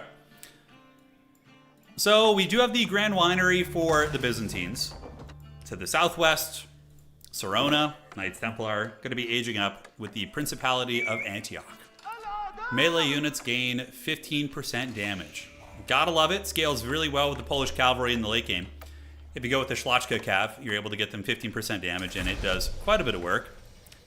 King Philip is going to be aging up with the Dervishes, the logistics. Ooh, 2 Dervishes with their healing auras. And we'll see what he's going to be doing with that. Maybe some shenanigans. Kura Storehouse for the Japanese and Arsto. Allied Trex with the Dome of Faith. I would really love to see some early Sacred Site play. I'd really love that. Abbey of Kings going to be coming up for Daggerall and the English. And then we have the Kremlin, the Gremlin for Dan the Pan. A decent defensive landmark. And up in the north, what do we have for Ventus ex Ventus? It's the Manzikori, which is really good. Manzikori is amazing. You can get stone perpetually from it, so over the course of a 5-hour game, it can give you a couple wonders here. Nice. All right.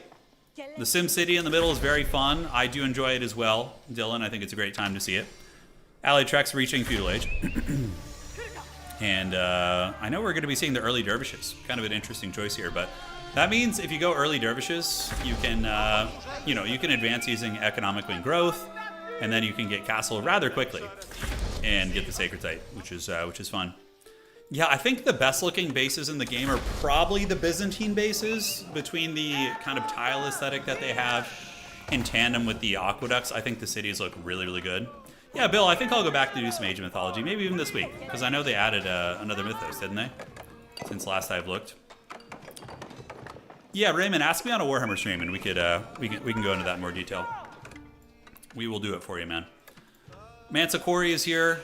Stone, gold, probably gold first to get fast castle or get castle faster. Or if you want to go, expansion to town center, you generate the old stone for that one. So here, you're gonna have some water.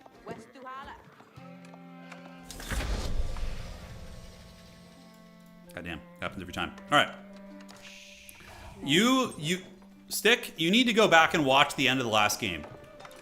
I know you're on Twitch, so I don't think you can rewind, but if you come to YouTube, you can rewind for free. You don't have to be like a subscriber or anything. But I recommend going back and watching the end of the game. It was insane. It was totally not what anybody expected. We all thought it was over.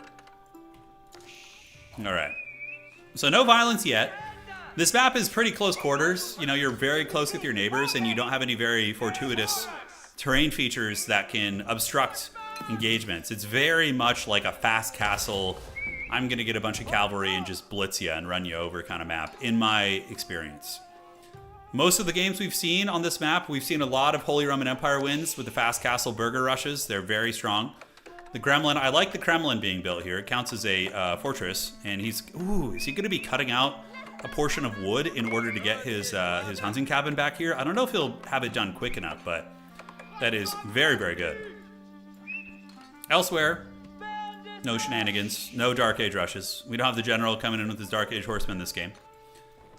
And it looks like, wow, is he going castle already? Am I crazy? Oh shit, man, so King Philip going really fast castle. He's going to be getting the industry upgrade, so 900 wood and 400 stone, and villagers build 40% faster. So what this is going to do is allow him to expand and get another TC to compensate for his weak economy.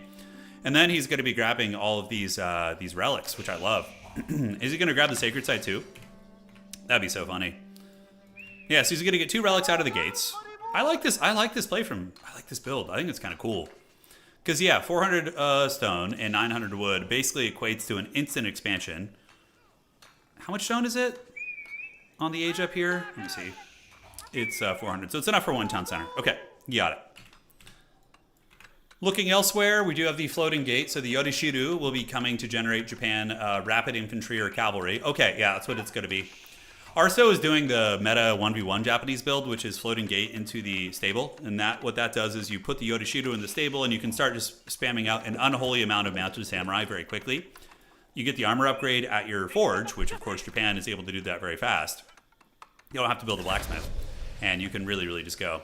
So King Philip has aged up. And he is going to be bringing home the relics and bringing home the bacon, although he hasn't responded to that yet.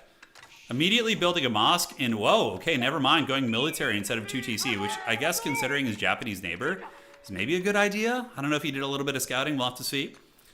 An unholy wall from Dark Age Rush. The Byzantines are going to be cutting off their piece of the pie and trying to make sure that they don't get advanced on by Ventus. Ventus building his cattle ranches, but not in a way that is synergistic with the Fulani Corral.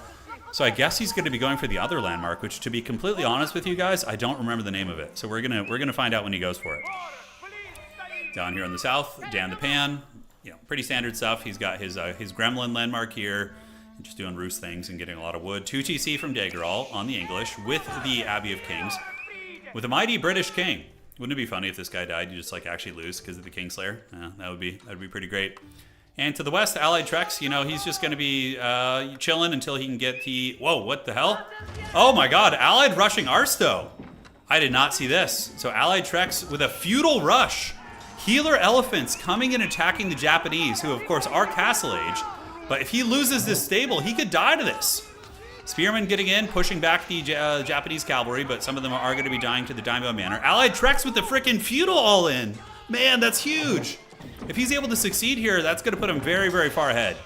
But also will put a target on his back, so a little bit tricky. Okay, hardened spearmen are very hard with big erect sticks. And now the Daimyo Manor is being attacked. The Japanese cavalry trying to fight these healer elephants, but they are very, very strong. Even if they're fighting something that's an age up, they're super hard to kill. All right, battering rams are going, and we're going to be seeing some defense. Oh, the Japanese pulled the Shogun out for a second. Oh, whoa. Really good defense. Oh my god, he's going to get the elephants. Oh, man. Wait, why do those elephants? Oh, it's because they're religious characters. You can't whoa them, can you? Oh, the forbidden plays.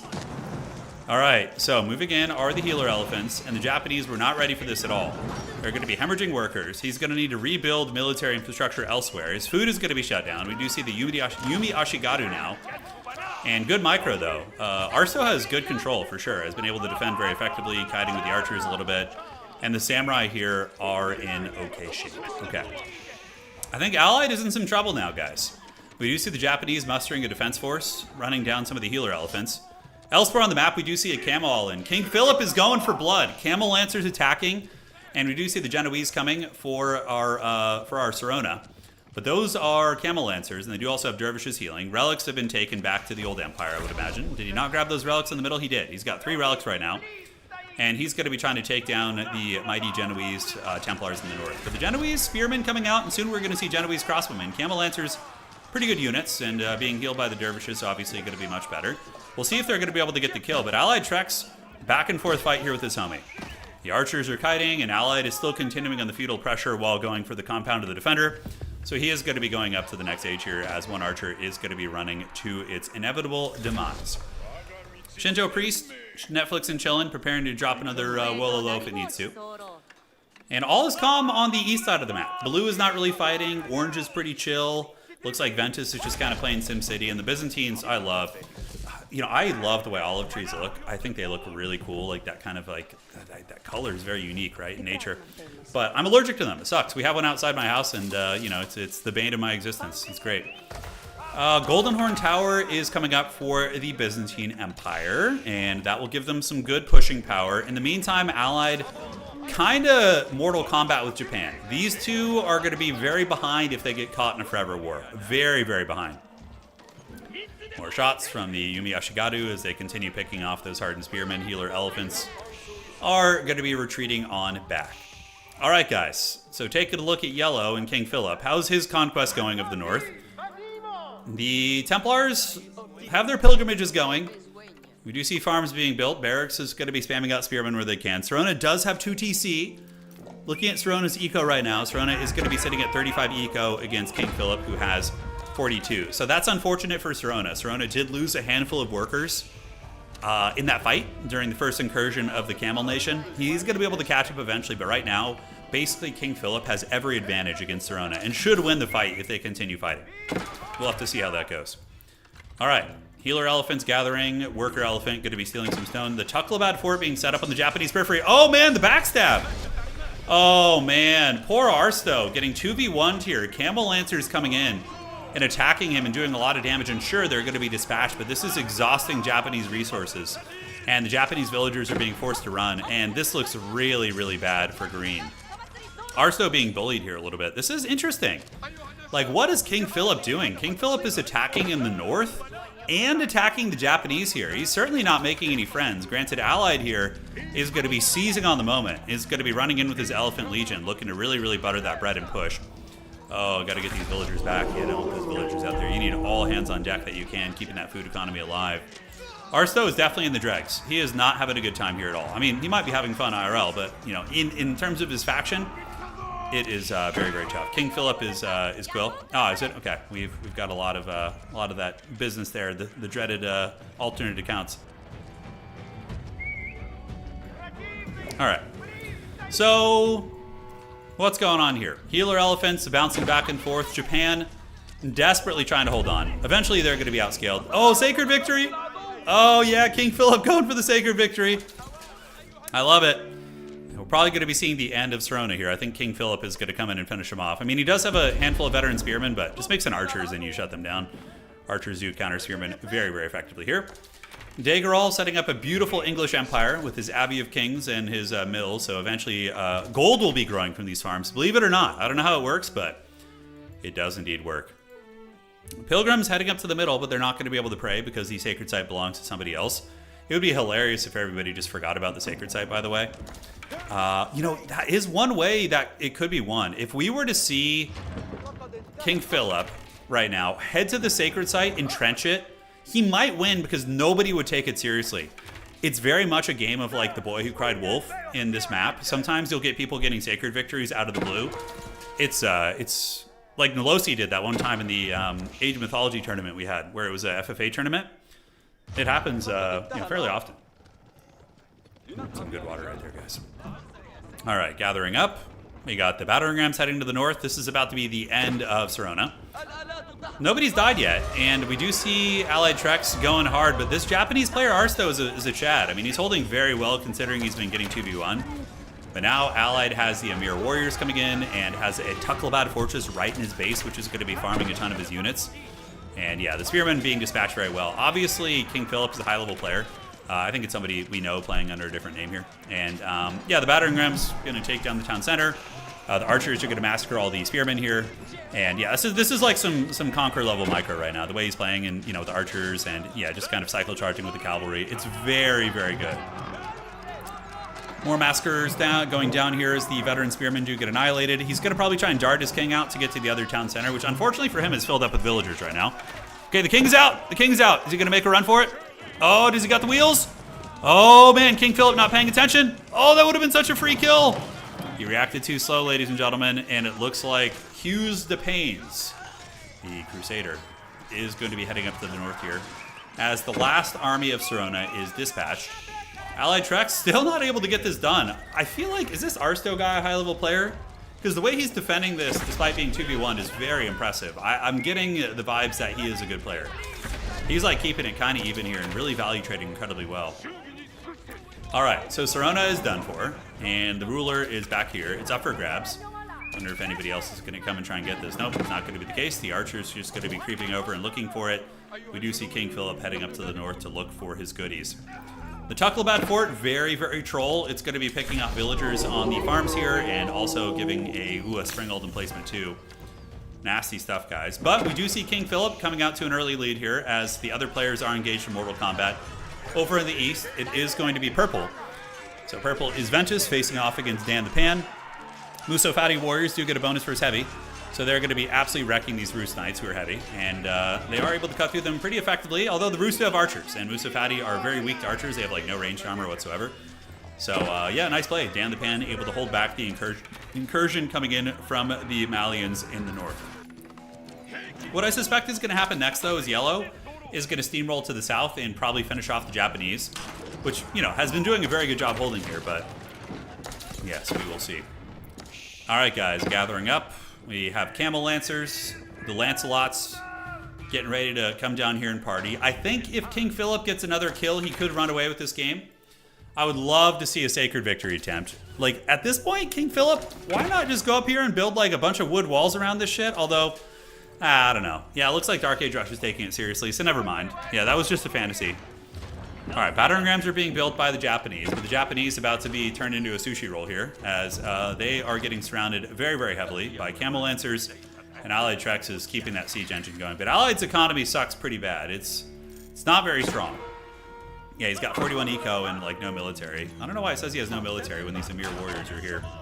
Requires no population space. Ah, but rapidly loses strength and strength too far from the presence of a Tucklebad fort. Oh, kind of cool. All right, so Japan desperately trying to hold, rebuilding the walls very, very quickly.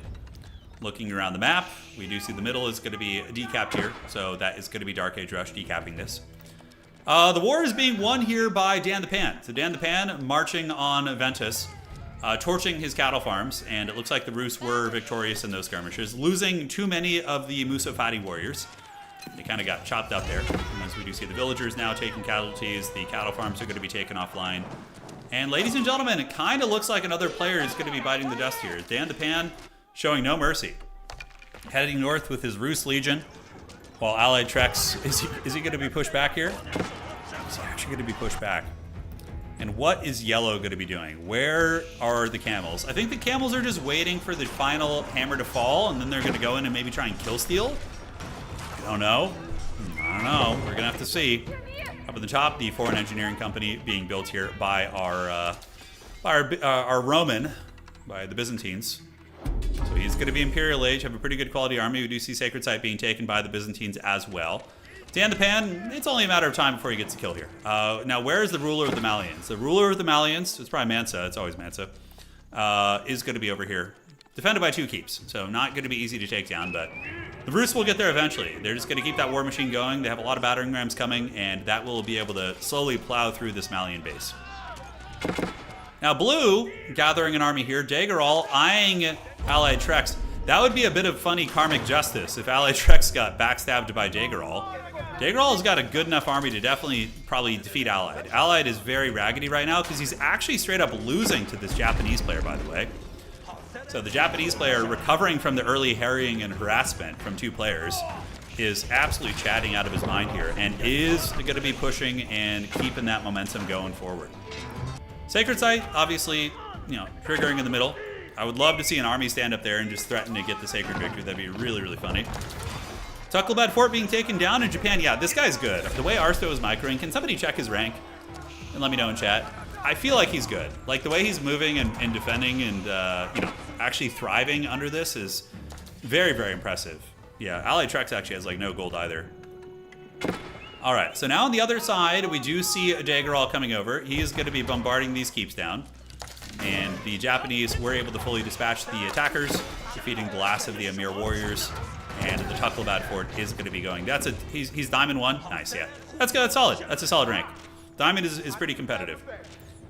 So veteran Yumi Ashigaru poking those guys down, and now Homeboy's going to be heading out this way and looking to the Diamond retirement home. Yeah. Yes. Diamond is around where I lurk too. So Elephant's being karate chopped. Allied, he does have his ruler in here, his king, and is in a massive amount of danger. Oh, he's making a run for it! Oh, he's making a run for it. Is he going to get sniped? Oh, boy, he's trying to get to the fort. And down he goes. Allied sniped by Daggerall. Wowza. Wowza. He got that done. Now Yellow's going to come in after the Japanese, and the Japanese are just like, please, no more. I think King Philip is Imperial. Are they elite? Yeah, elite Camel Lancers, elite or veteran archers only, but... Look, he's running with Emperor. He's running with the Emperor Daigo. Japan is in full exile now, guys. His back has finally been broken. It's finally been broken. And the great powers of this map are starting to be defined. King Philip, Daggerall. Up here, we still have Dan the Pan, you know, slow and steady progress. But the Malians didn't hear no bell. Mass Musofati warriors looking to try and chad this fight and get it done. But Dan the Pan is not killing him quick enough.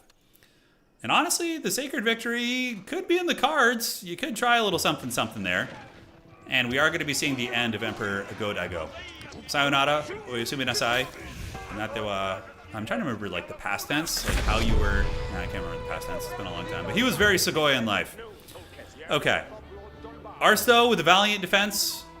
But now we do see King Philip becoming an absolute tyrant. He is going to be sitting at 300 supply right now. Currently 140. Obviously, he hasn't built up his housing infrastructure. He's been very aggressive, but are we going to be seeing Dark Age go for a cheeky win here? I don't think so. I do not think so. Richard the Lionhearted jumping into a keep right here. Dagerall is going to be retreating from his successful crusade, heading back home. Dan the Pan actually stifled, so despite getting a huge conquest into Malian lands, he couldn't finish the job. And the Malians are able to live. A lot of battering rams here. Battering rams, of course, very, very good at pressuring the buildings, but will not be that great in the straight army fight. So I think that Ventus might be able to win this fight against Dan the Pan here. Dan the Pan's army is pretty small. Granted, he does have Streltsy with upgrades mixed in, which is very nice. Sacred Victory. I'm going to laugh so hard if they just forget this. I really wish these spectator tools had a better Sacred Tracker. That'd be so nice. There's probably a mod we can get for that, right? Like a mod that we could use that would track Sacreds. Like better. I'm sure like, yeah, Ozzy Drongo and Outback Octagon, they probably do something better for that, right? All right, guys, a big fight going down. The Muso Fatty Warriors with Mangonel support are doing good, but they're kind of blobbed up, honestly, needing a lot of archer fire. Meanwhile, the Malians are also losing infrastructure. So this is, this is hard. Losing, all these barracks, and that's 150 wood a pop. It is a lot of resources to be going into the pits, and it does look like the Streltsy and Archer Corps are doing very well. Probably going to be retreating back a little bit right now. The Muso Fatty numbers are being thinned out. They're very much a glass cannon unit. And the Sacred Site is going to be neutralized here by King Philip as he gathers. And for Philip now, what you want to do is just eco like Heathen Kings of old. Just get a massive economy. So Arsto was Conqueror 1 in Season 10. Yeah, he seemed like a Conqueror level player. Yeah, watching him play, I would assume he's Conqueror at some point or other. All right. So what do we got? Oh, he didn't fully decap it. That's so funny. Wouldn't it be hilarious if like he forgot to decap it and then the game just ends? Yeah, that would be good. All right, Ventus reaching Imperial Age, and we do see Dan the Pan, of course, Imperial Age as well. The battering ram's going thick into the base, man. Damn, taking down one of the keeps there, and actually now going for the town center. Could we see the Rus army gather and actually get a snipe right now? There's no way. Yeah, he's going to run. So we do see a Mansa Musa heading to the north, and probably going to jump at this other keep, I would wager. Yeah, he's going for the other keep right now. Mansa's running. I mean, oh my god, is he going to get sniped? Oh man, those Rus Knights are hot on his tail right now. Mansa has nowhere to hide. Oh, that was a big mistake not getting into that keep. Okay, the Knights are trying to pass through. Mansa's running. The Knights can't get past it. The villagers have drawn their daggers and are trying to defend him. Mansa's running. The Knights are hot on his tail, ladies and gentlemen. He's going to get some axes to the head. Is he going to make it to the keep? Mansa with the wheels. He gets in the keep. Oh my god, dude. Oh my god, that was beautiful. That was so haggard, but so fun also. Almost a kill. I'm sure Dan the Pan could taste the blood in the water right there, dude. And he just barely squeaks into that keep, dude, as those Rus Knights are kind of waving their sabers. Dude, those villagers were the heroes, though, that stood up to the Knights and bought time for their ruler. That was the real play right there. All right. So elsewhere to the east, we do see the battering rams and trebuchets setting up here. And very climactic moment that was. Very climactic. But now comes the end of the Malians. All that survival for nothing, as Dark Age Rush is going to be coming for blood. He is gathering, and he is going to go get the kill here. Mansa, he's wiping sweat off his brow as a massive Byzantine army shows up at his gates. Bombards are going to take that keep down in a matter of seconds. Lima Chennai are going to be able to screen some of the archer fire with their shields. And another keep is being built. Look at the gremlin play from Ventus. Look at that. Yep, good night, Sweet Prince. He had a good run. Mansa was fast. He had some future track and field. Oh, and he gets caught. There he goes. Poor Dan. Dan fought like a forever war there. And that's the problem with not being able to alpha strike. Getting caught in those situations, yeah. Because now Dan is like kind of behind economically, and also just didn't get the population increase. This is the night of I can't believe that worked. It really is. We've had some wild games tonight, guys. If you guys are just tuning into the stream, I highly recommend going back and checking out the end of the last FFA. That shit was bananas. B-A-N-A-N-A-S. It was nuts. So, superpowers. We have King Philip sitting at 300 supplies. having taken down 2 players. He hasn't gotten there yet, but he does have that as a cap if he wants to. In the north, ladies and gentlemen, we have Dark Age Rush, who does have 250. Dan the Pan has nothing, and Daggerall has 250. So a couple players here definitely going to be contending in this power vacuum. And who do you guys think is going to win? I do think that probably King Philip is favorited with the 300 supply and the fact that he's not being teamed up on. I wonder if he's going to go try and bully the Roos. That would be a good idea. Considering the Roos just got out of a really rough war and are probably not rebuilt yet. Heading over with like a massive cav army would be brilliant. Desert Raiders with 8 million on them. Man, those guys are beefcakes. Where's he going with them? I'm not sure. Maybe he's going to go raid Tamiko or something. King of the Hill. Usually what happens is if it's 3 players left, somebody will go for the King of the Hill victory. That's kind of what you usually see. All right. I'm going to pause this real quick, guys. Go refill my water. This could be a long one, and we'll be right back.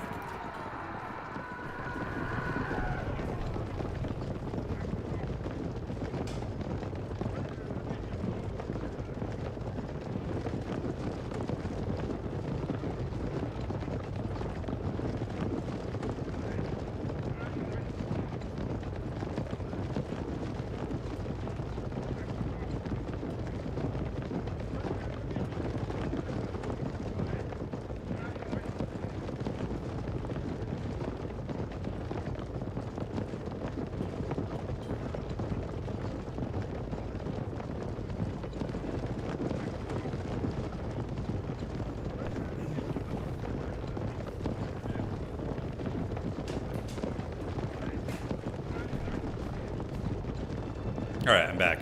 What did I miss? Hopefully nothing too crazy. We do see yellow gathering and looking to purge some of the villagers, soften up blue a little bit. It seems like King Philip is very opportunist. He'll see other people fighting and he's going to be backstabbing and waiting. As we do see the English clashing with the Roos. The Roos will definitely lose this war against the English. Although Mangonels might be able to do some work, but the English men-at-arms with the battle or armor-clad thing, they're really, really tough. Look at the Giga Chad English King, by the way, leading his army. You gotta love to see it. Is he gonna pull a Richard the Lionhearted here? It looks like it. Okay. But yeah, the Roos absolutely crushed in combat there. Well, we do see King Philip with his Camel Legion, so he's got his Desert Raiders as well as the elite Camel Lancers. They are, looking for opportunities, looking for freebies, hunting down any gold they can. Meanwhile, the English are going to be going for a kill and trying to become a world power here by basically getting 300 population. But the Roos have rallied the militia. It's kind of cool, right? The militia are like, defend the Tsar! They pop out, but the English do also have longbowmen back here and are going to be bringing in trebuchet as well. So the trebuchet shots firing off. The militia are going to buy some time for the English. They do expire, I believe. I don't know why I can't see the expiration. Usually there's like a little tooltip right there that shows that. Yeah, it wasn't a pause. It was all the soldiers agreeing to stand still. That's right. You definitely need to dive the mangonels with a bunch of men-at-arms. If those mangonels are allowed to shoot, it could turn the tide of the war here for sure. Now, are we going to be seeing a... Yeah, the writing's on the wall, ladies and gentlemen.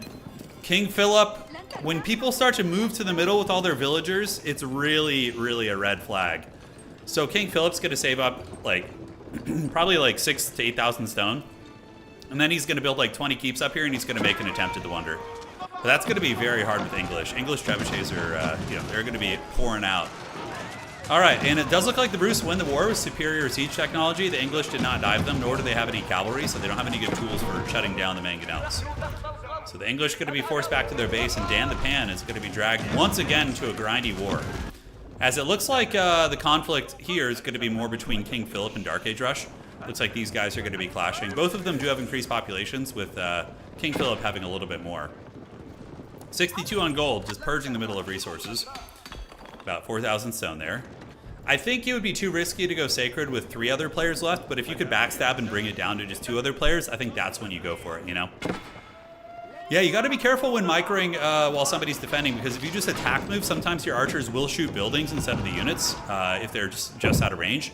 And you can have a real bad time with that. That is true, Tyler. Good point. Good call out there.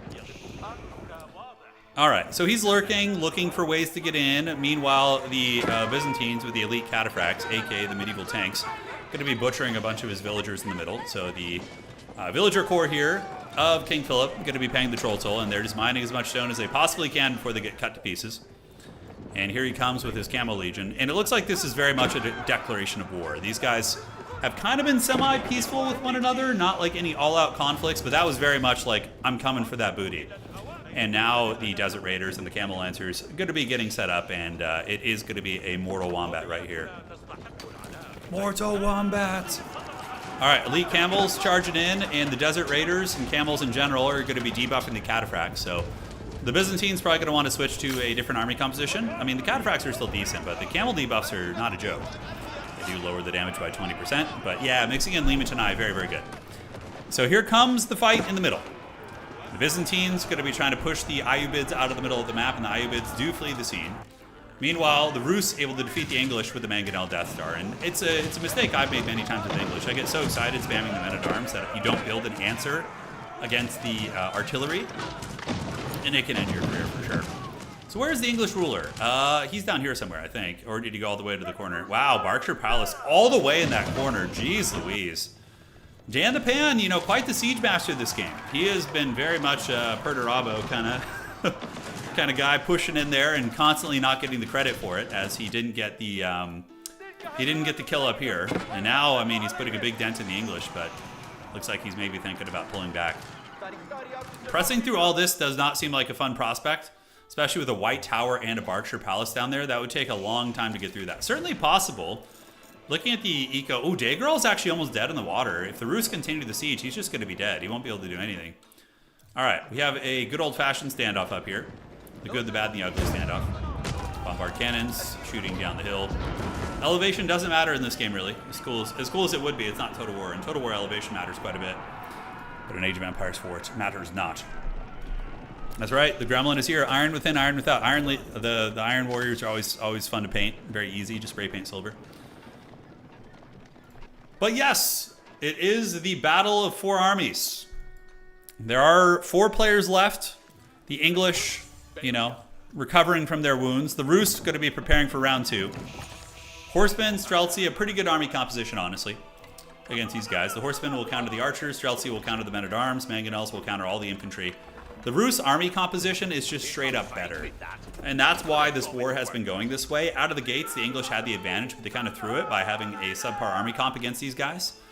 Yeah, you could go spear longbow and have spears defend, longbow snipe Streltsy, and then a horseman to dive the Mangonels. That is for sure. And what do we have going on here?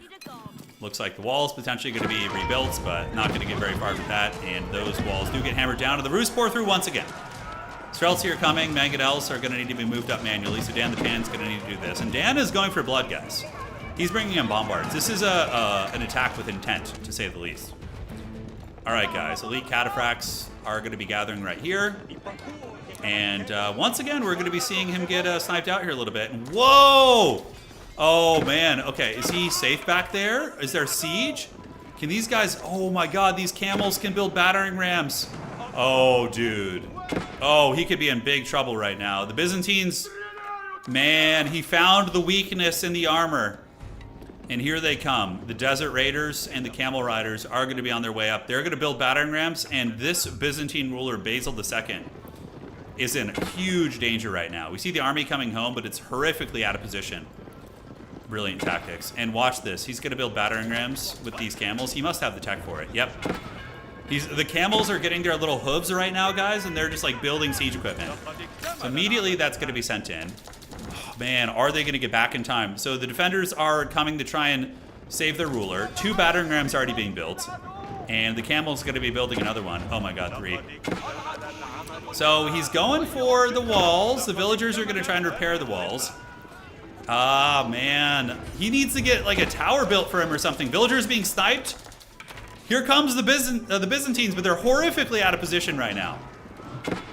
This is brutal. King Philip is going to get in here. He's going to get in and get that ruler. He's running into the trees. Okay, the army's moving in. King Philip is pushing and hunting Basil. Basil is done for. GG to Dark Age Rush. Knock down, drag out. But the cunning plays from King Philip. Very clever, very cunning. And I think King Philip may have just clutched this game, ladies and gentlemen. He is looking to be in a very, very dominant position, guys. Now we see the Mangos moving and the Rus trying to take down the English, but they need to make an alliance. The Rus and the English need to stop fighting each other, and they need to team up on yellow. Otherwise, this game is over. If you're yellow, what you want to do is you just want to go up north, and you want to take the Sacred Site and win. I think the other two nations are too haggard and too tattered. I don't think they're going to be able to stop a Sacred Victory from you, especially since he has a lot of stone saved up, I think. He's got 6,000 stone. The eco otherwise isn't that great, actually. I mean, he's only getting 1,000 food a minute. Yeah, right now he's amping up his eco a little bit here, but yeah, go for the Sacred Victory, dog. That's 100% how you do it. I don't think there's a delay on this one, actually. We are a little bit behind here, so we're going to catch up to the live state of the game. Okay, yeah, we see the Rus coming down with their battering ram. And there they go. Gonna get into the walls. The Berkshire Palace is gonna be paying the price next. And dude, that is an unholy legion. Unholy legion of camels. Dear God, that is a lot. And yeah, blue is very dead. I'm gonna feel so bad for Dan the Pan if he gets robbed again. He's been working so hard to defeat these players, but that's how the cookie crumbles sometimes. It's not always about getting in a forever war. Sometimes if you fight somebody and they fight back too much, you need to go find a vulnerable player on the map. It's like, yeah, it's a very, very different beast. All right, so King Philip knows where the ruler is. He's going to be coming down here soon when he gets his siege equipment, but I don't think it's going to matter. It looks like Dan the Pan is going to get it, but the Sacred, yeah, oh, and all these keeps being built. Ouchies, man. Berkshire Palace is going to be paying the price here. He's going to make a run for it. Richard the Lionhearted. Epic. But I don't think that is going to be enough. You tried your best with the Bronze Lord. Daggerall, you were a true hero of the people. We respect and love you. You did great work, man. All right, so hey, look, at least the Rus have a supply cap increase, but that is a legion of camels. Desert Raiders, of course, a really, really cool hybrid unit. Those bad boys able to shoot and get some good value. And they are going to be gathering up. Camels gather in the masses. Yeah, so the camels gather, and yeah, who needs siege equipment when you have 5,000 camels and a military supply of 200? Delete the battering, or move the siege equipment in separate control groups. You can get back there. Sacred Site's going to be taken in a moment. We do see a dervish dropping right there, and that is most likely going to be a clean victory here. But we still have some time. That's such a good song, by the way. Black Sabbath has some great songs. All right, so Sacred Site taken. The King of the Hill is upon us. And who will be the king? Will it be King Philip II? Perhaps it will. As we have seen an extremely clinical amount of play here from King Philip. He has really shown his chops in FFA here, doing an excellent job of getting all those snipes. I was originally worried about backstabbing allied treks, but I kept using treason and seeing the king was there. And yeah. Sounds good. We're probably gonna. This is probably gonna be the last one. Kyrie, what we can do for you though, Kyrie, is you can host the next FFA stream. We'll have you host the first game. The wife and I are having dinner after this, so. All right. Oh, dude, look at the dong. The goat penis is bashing down the Stonewall Gatehouse, guys. It's thick and it's mad. It's getting in there. So that thing is in trouble. Lots of dudes gathering here. Lots of dudes. And that's going to be the end of the Stonewall Gatehouse, that's for sure. The Rus are going to try and hold this, but no freaking way. 83 Desert Raiders, 83 Camel Lancers. This is the last stand here. The phallic tower of the gods surging through. I love this play from Dan the Pan, gathering the warrior monks. This Streltsy going to make an epic last stand as we have a huge clash at the base of the hill. Now, those Streltsy are doing a ton of damage. Wololo's are going to be cute, but easily going to be sniped out. No one. Oh my God, is he going to get a Wololo? He almost did. He was very, very close to it. But the Rus army, despite up trading, I would say the Rus army did more damage there. It was just so much smaller, it didn't matter. A 200 supply army against like a 75, 80 supply army, it's not going to matter. You're gonna go. GG, well played. This is the end, my sweetest friend. All right, guys, I hope you enjoyed tonight's quick little Age of Empires stream. I would do another one, but I'm going to go have some dinner with the wife right now. And I'll be back streaming all week, so we'll be streaming every day, something different. Total War, Age of Empires, maybe Age of Mythology. Little something like that. So if you guys enjoyed this Age of Empires action, please do drop a like on the stream. It helps out quite a bit. Helps keep the old engine going. And for those of you guys on Twitch, consider following if you liked what you saw. And yeah, the Camel Overlords, Quill, he had a good run. If that was Quill, very, very good play. And it makes sense because he's like a Conqueror 3-level player. So, all right, guys, adios. Do widzenia. We'll see you guys on the other side. Take care of yourselves. Go pet your dog, your cat. Tell your loved ones you love them. And that's it for tonight. Adios, guys. We're going to see you around.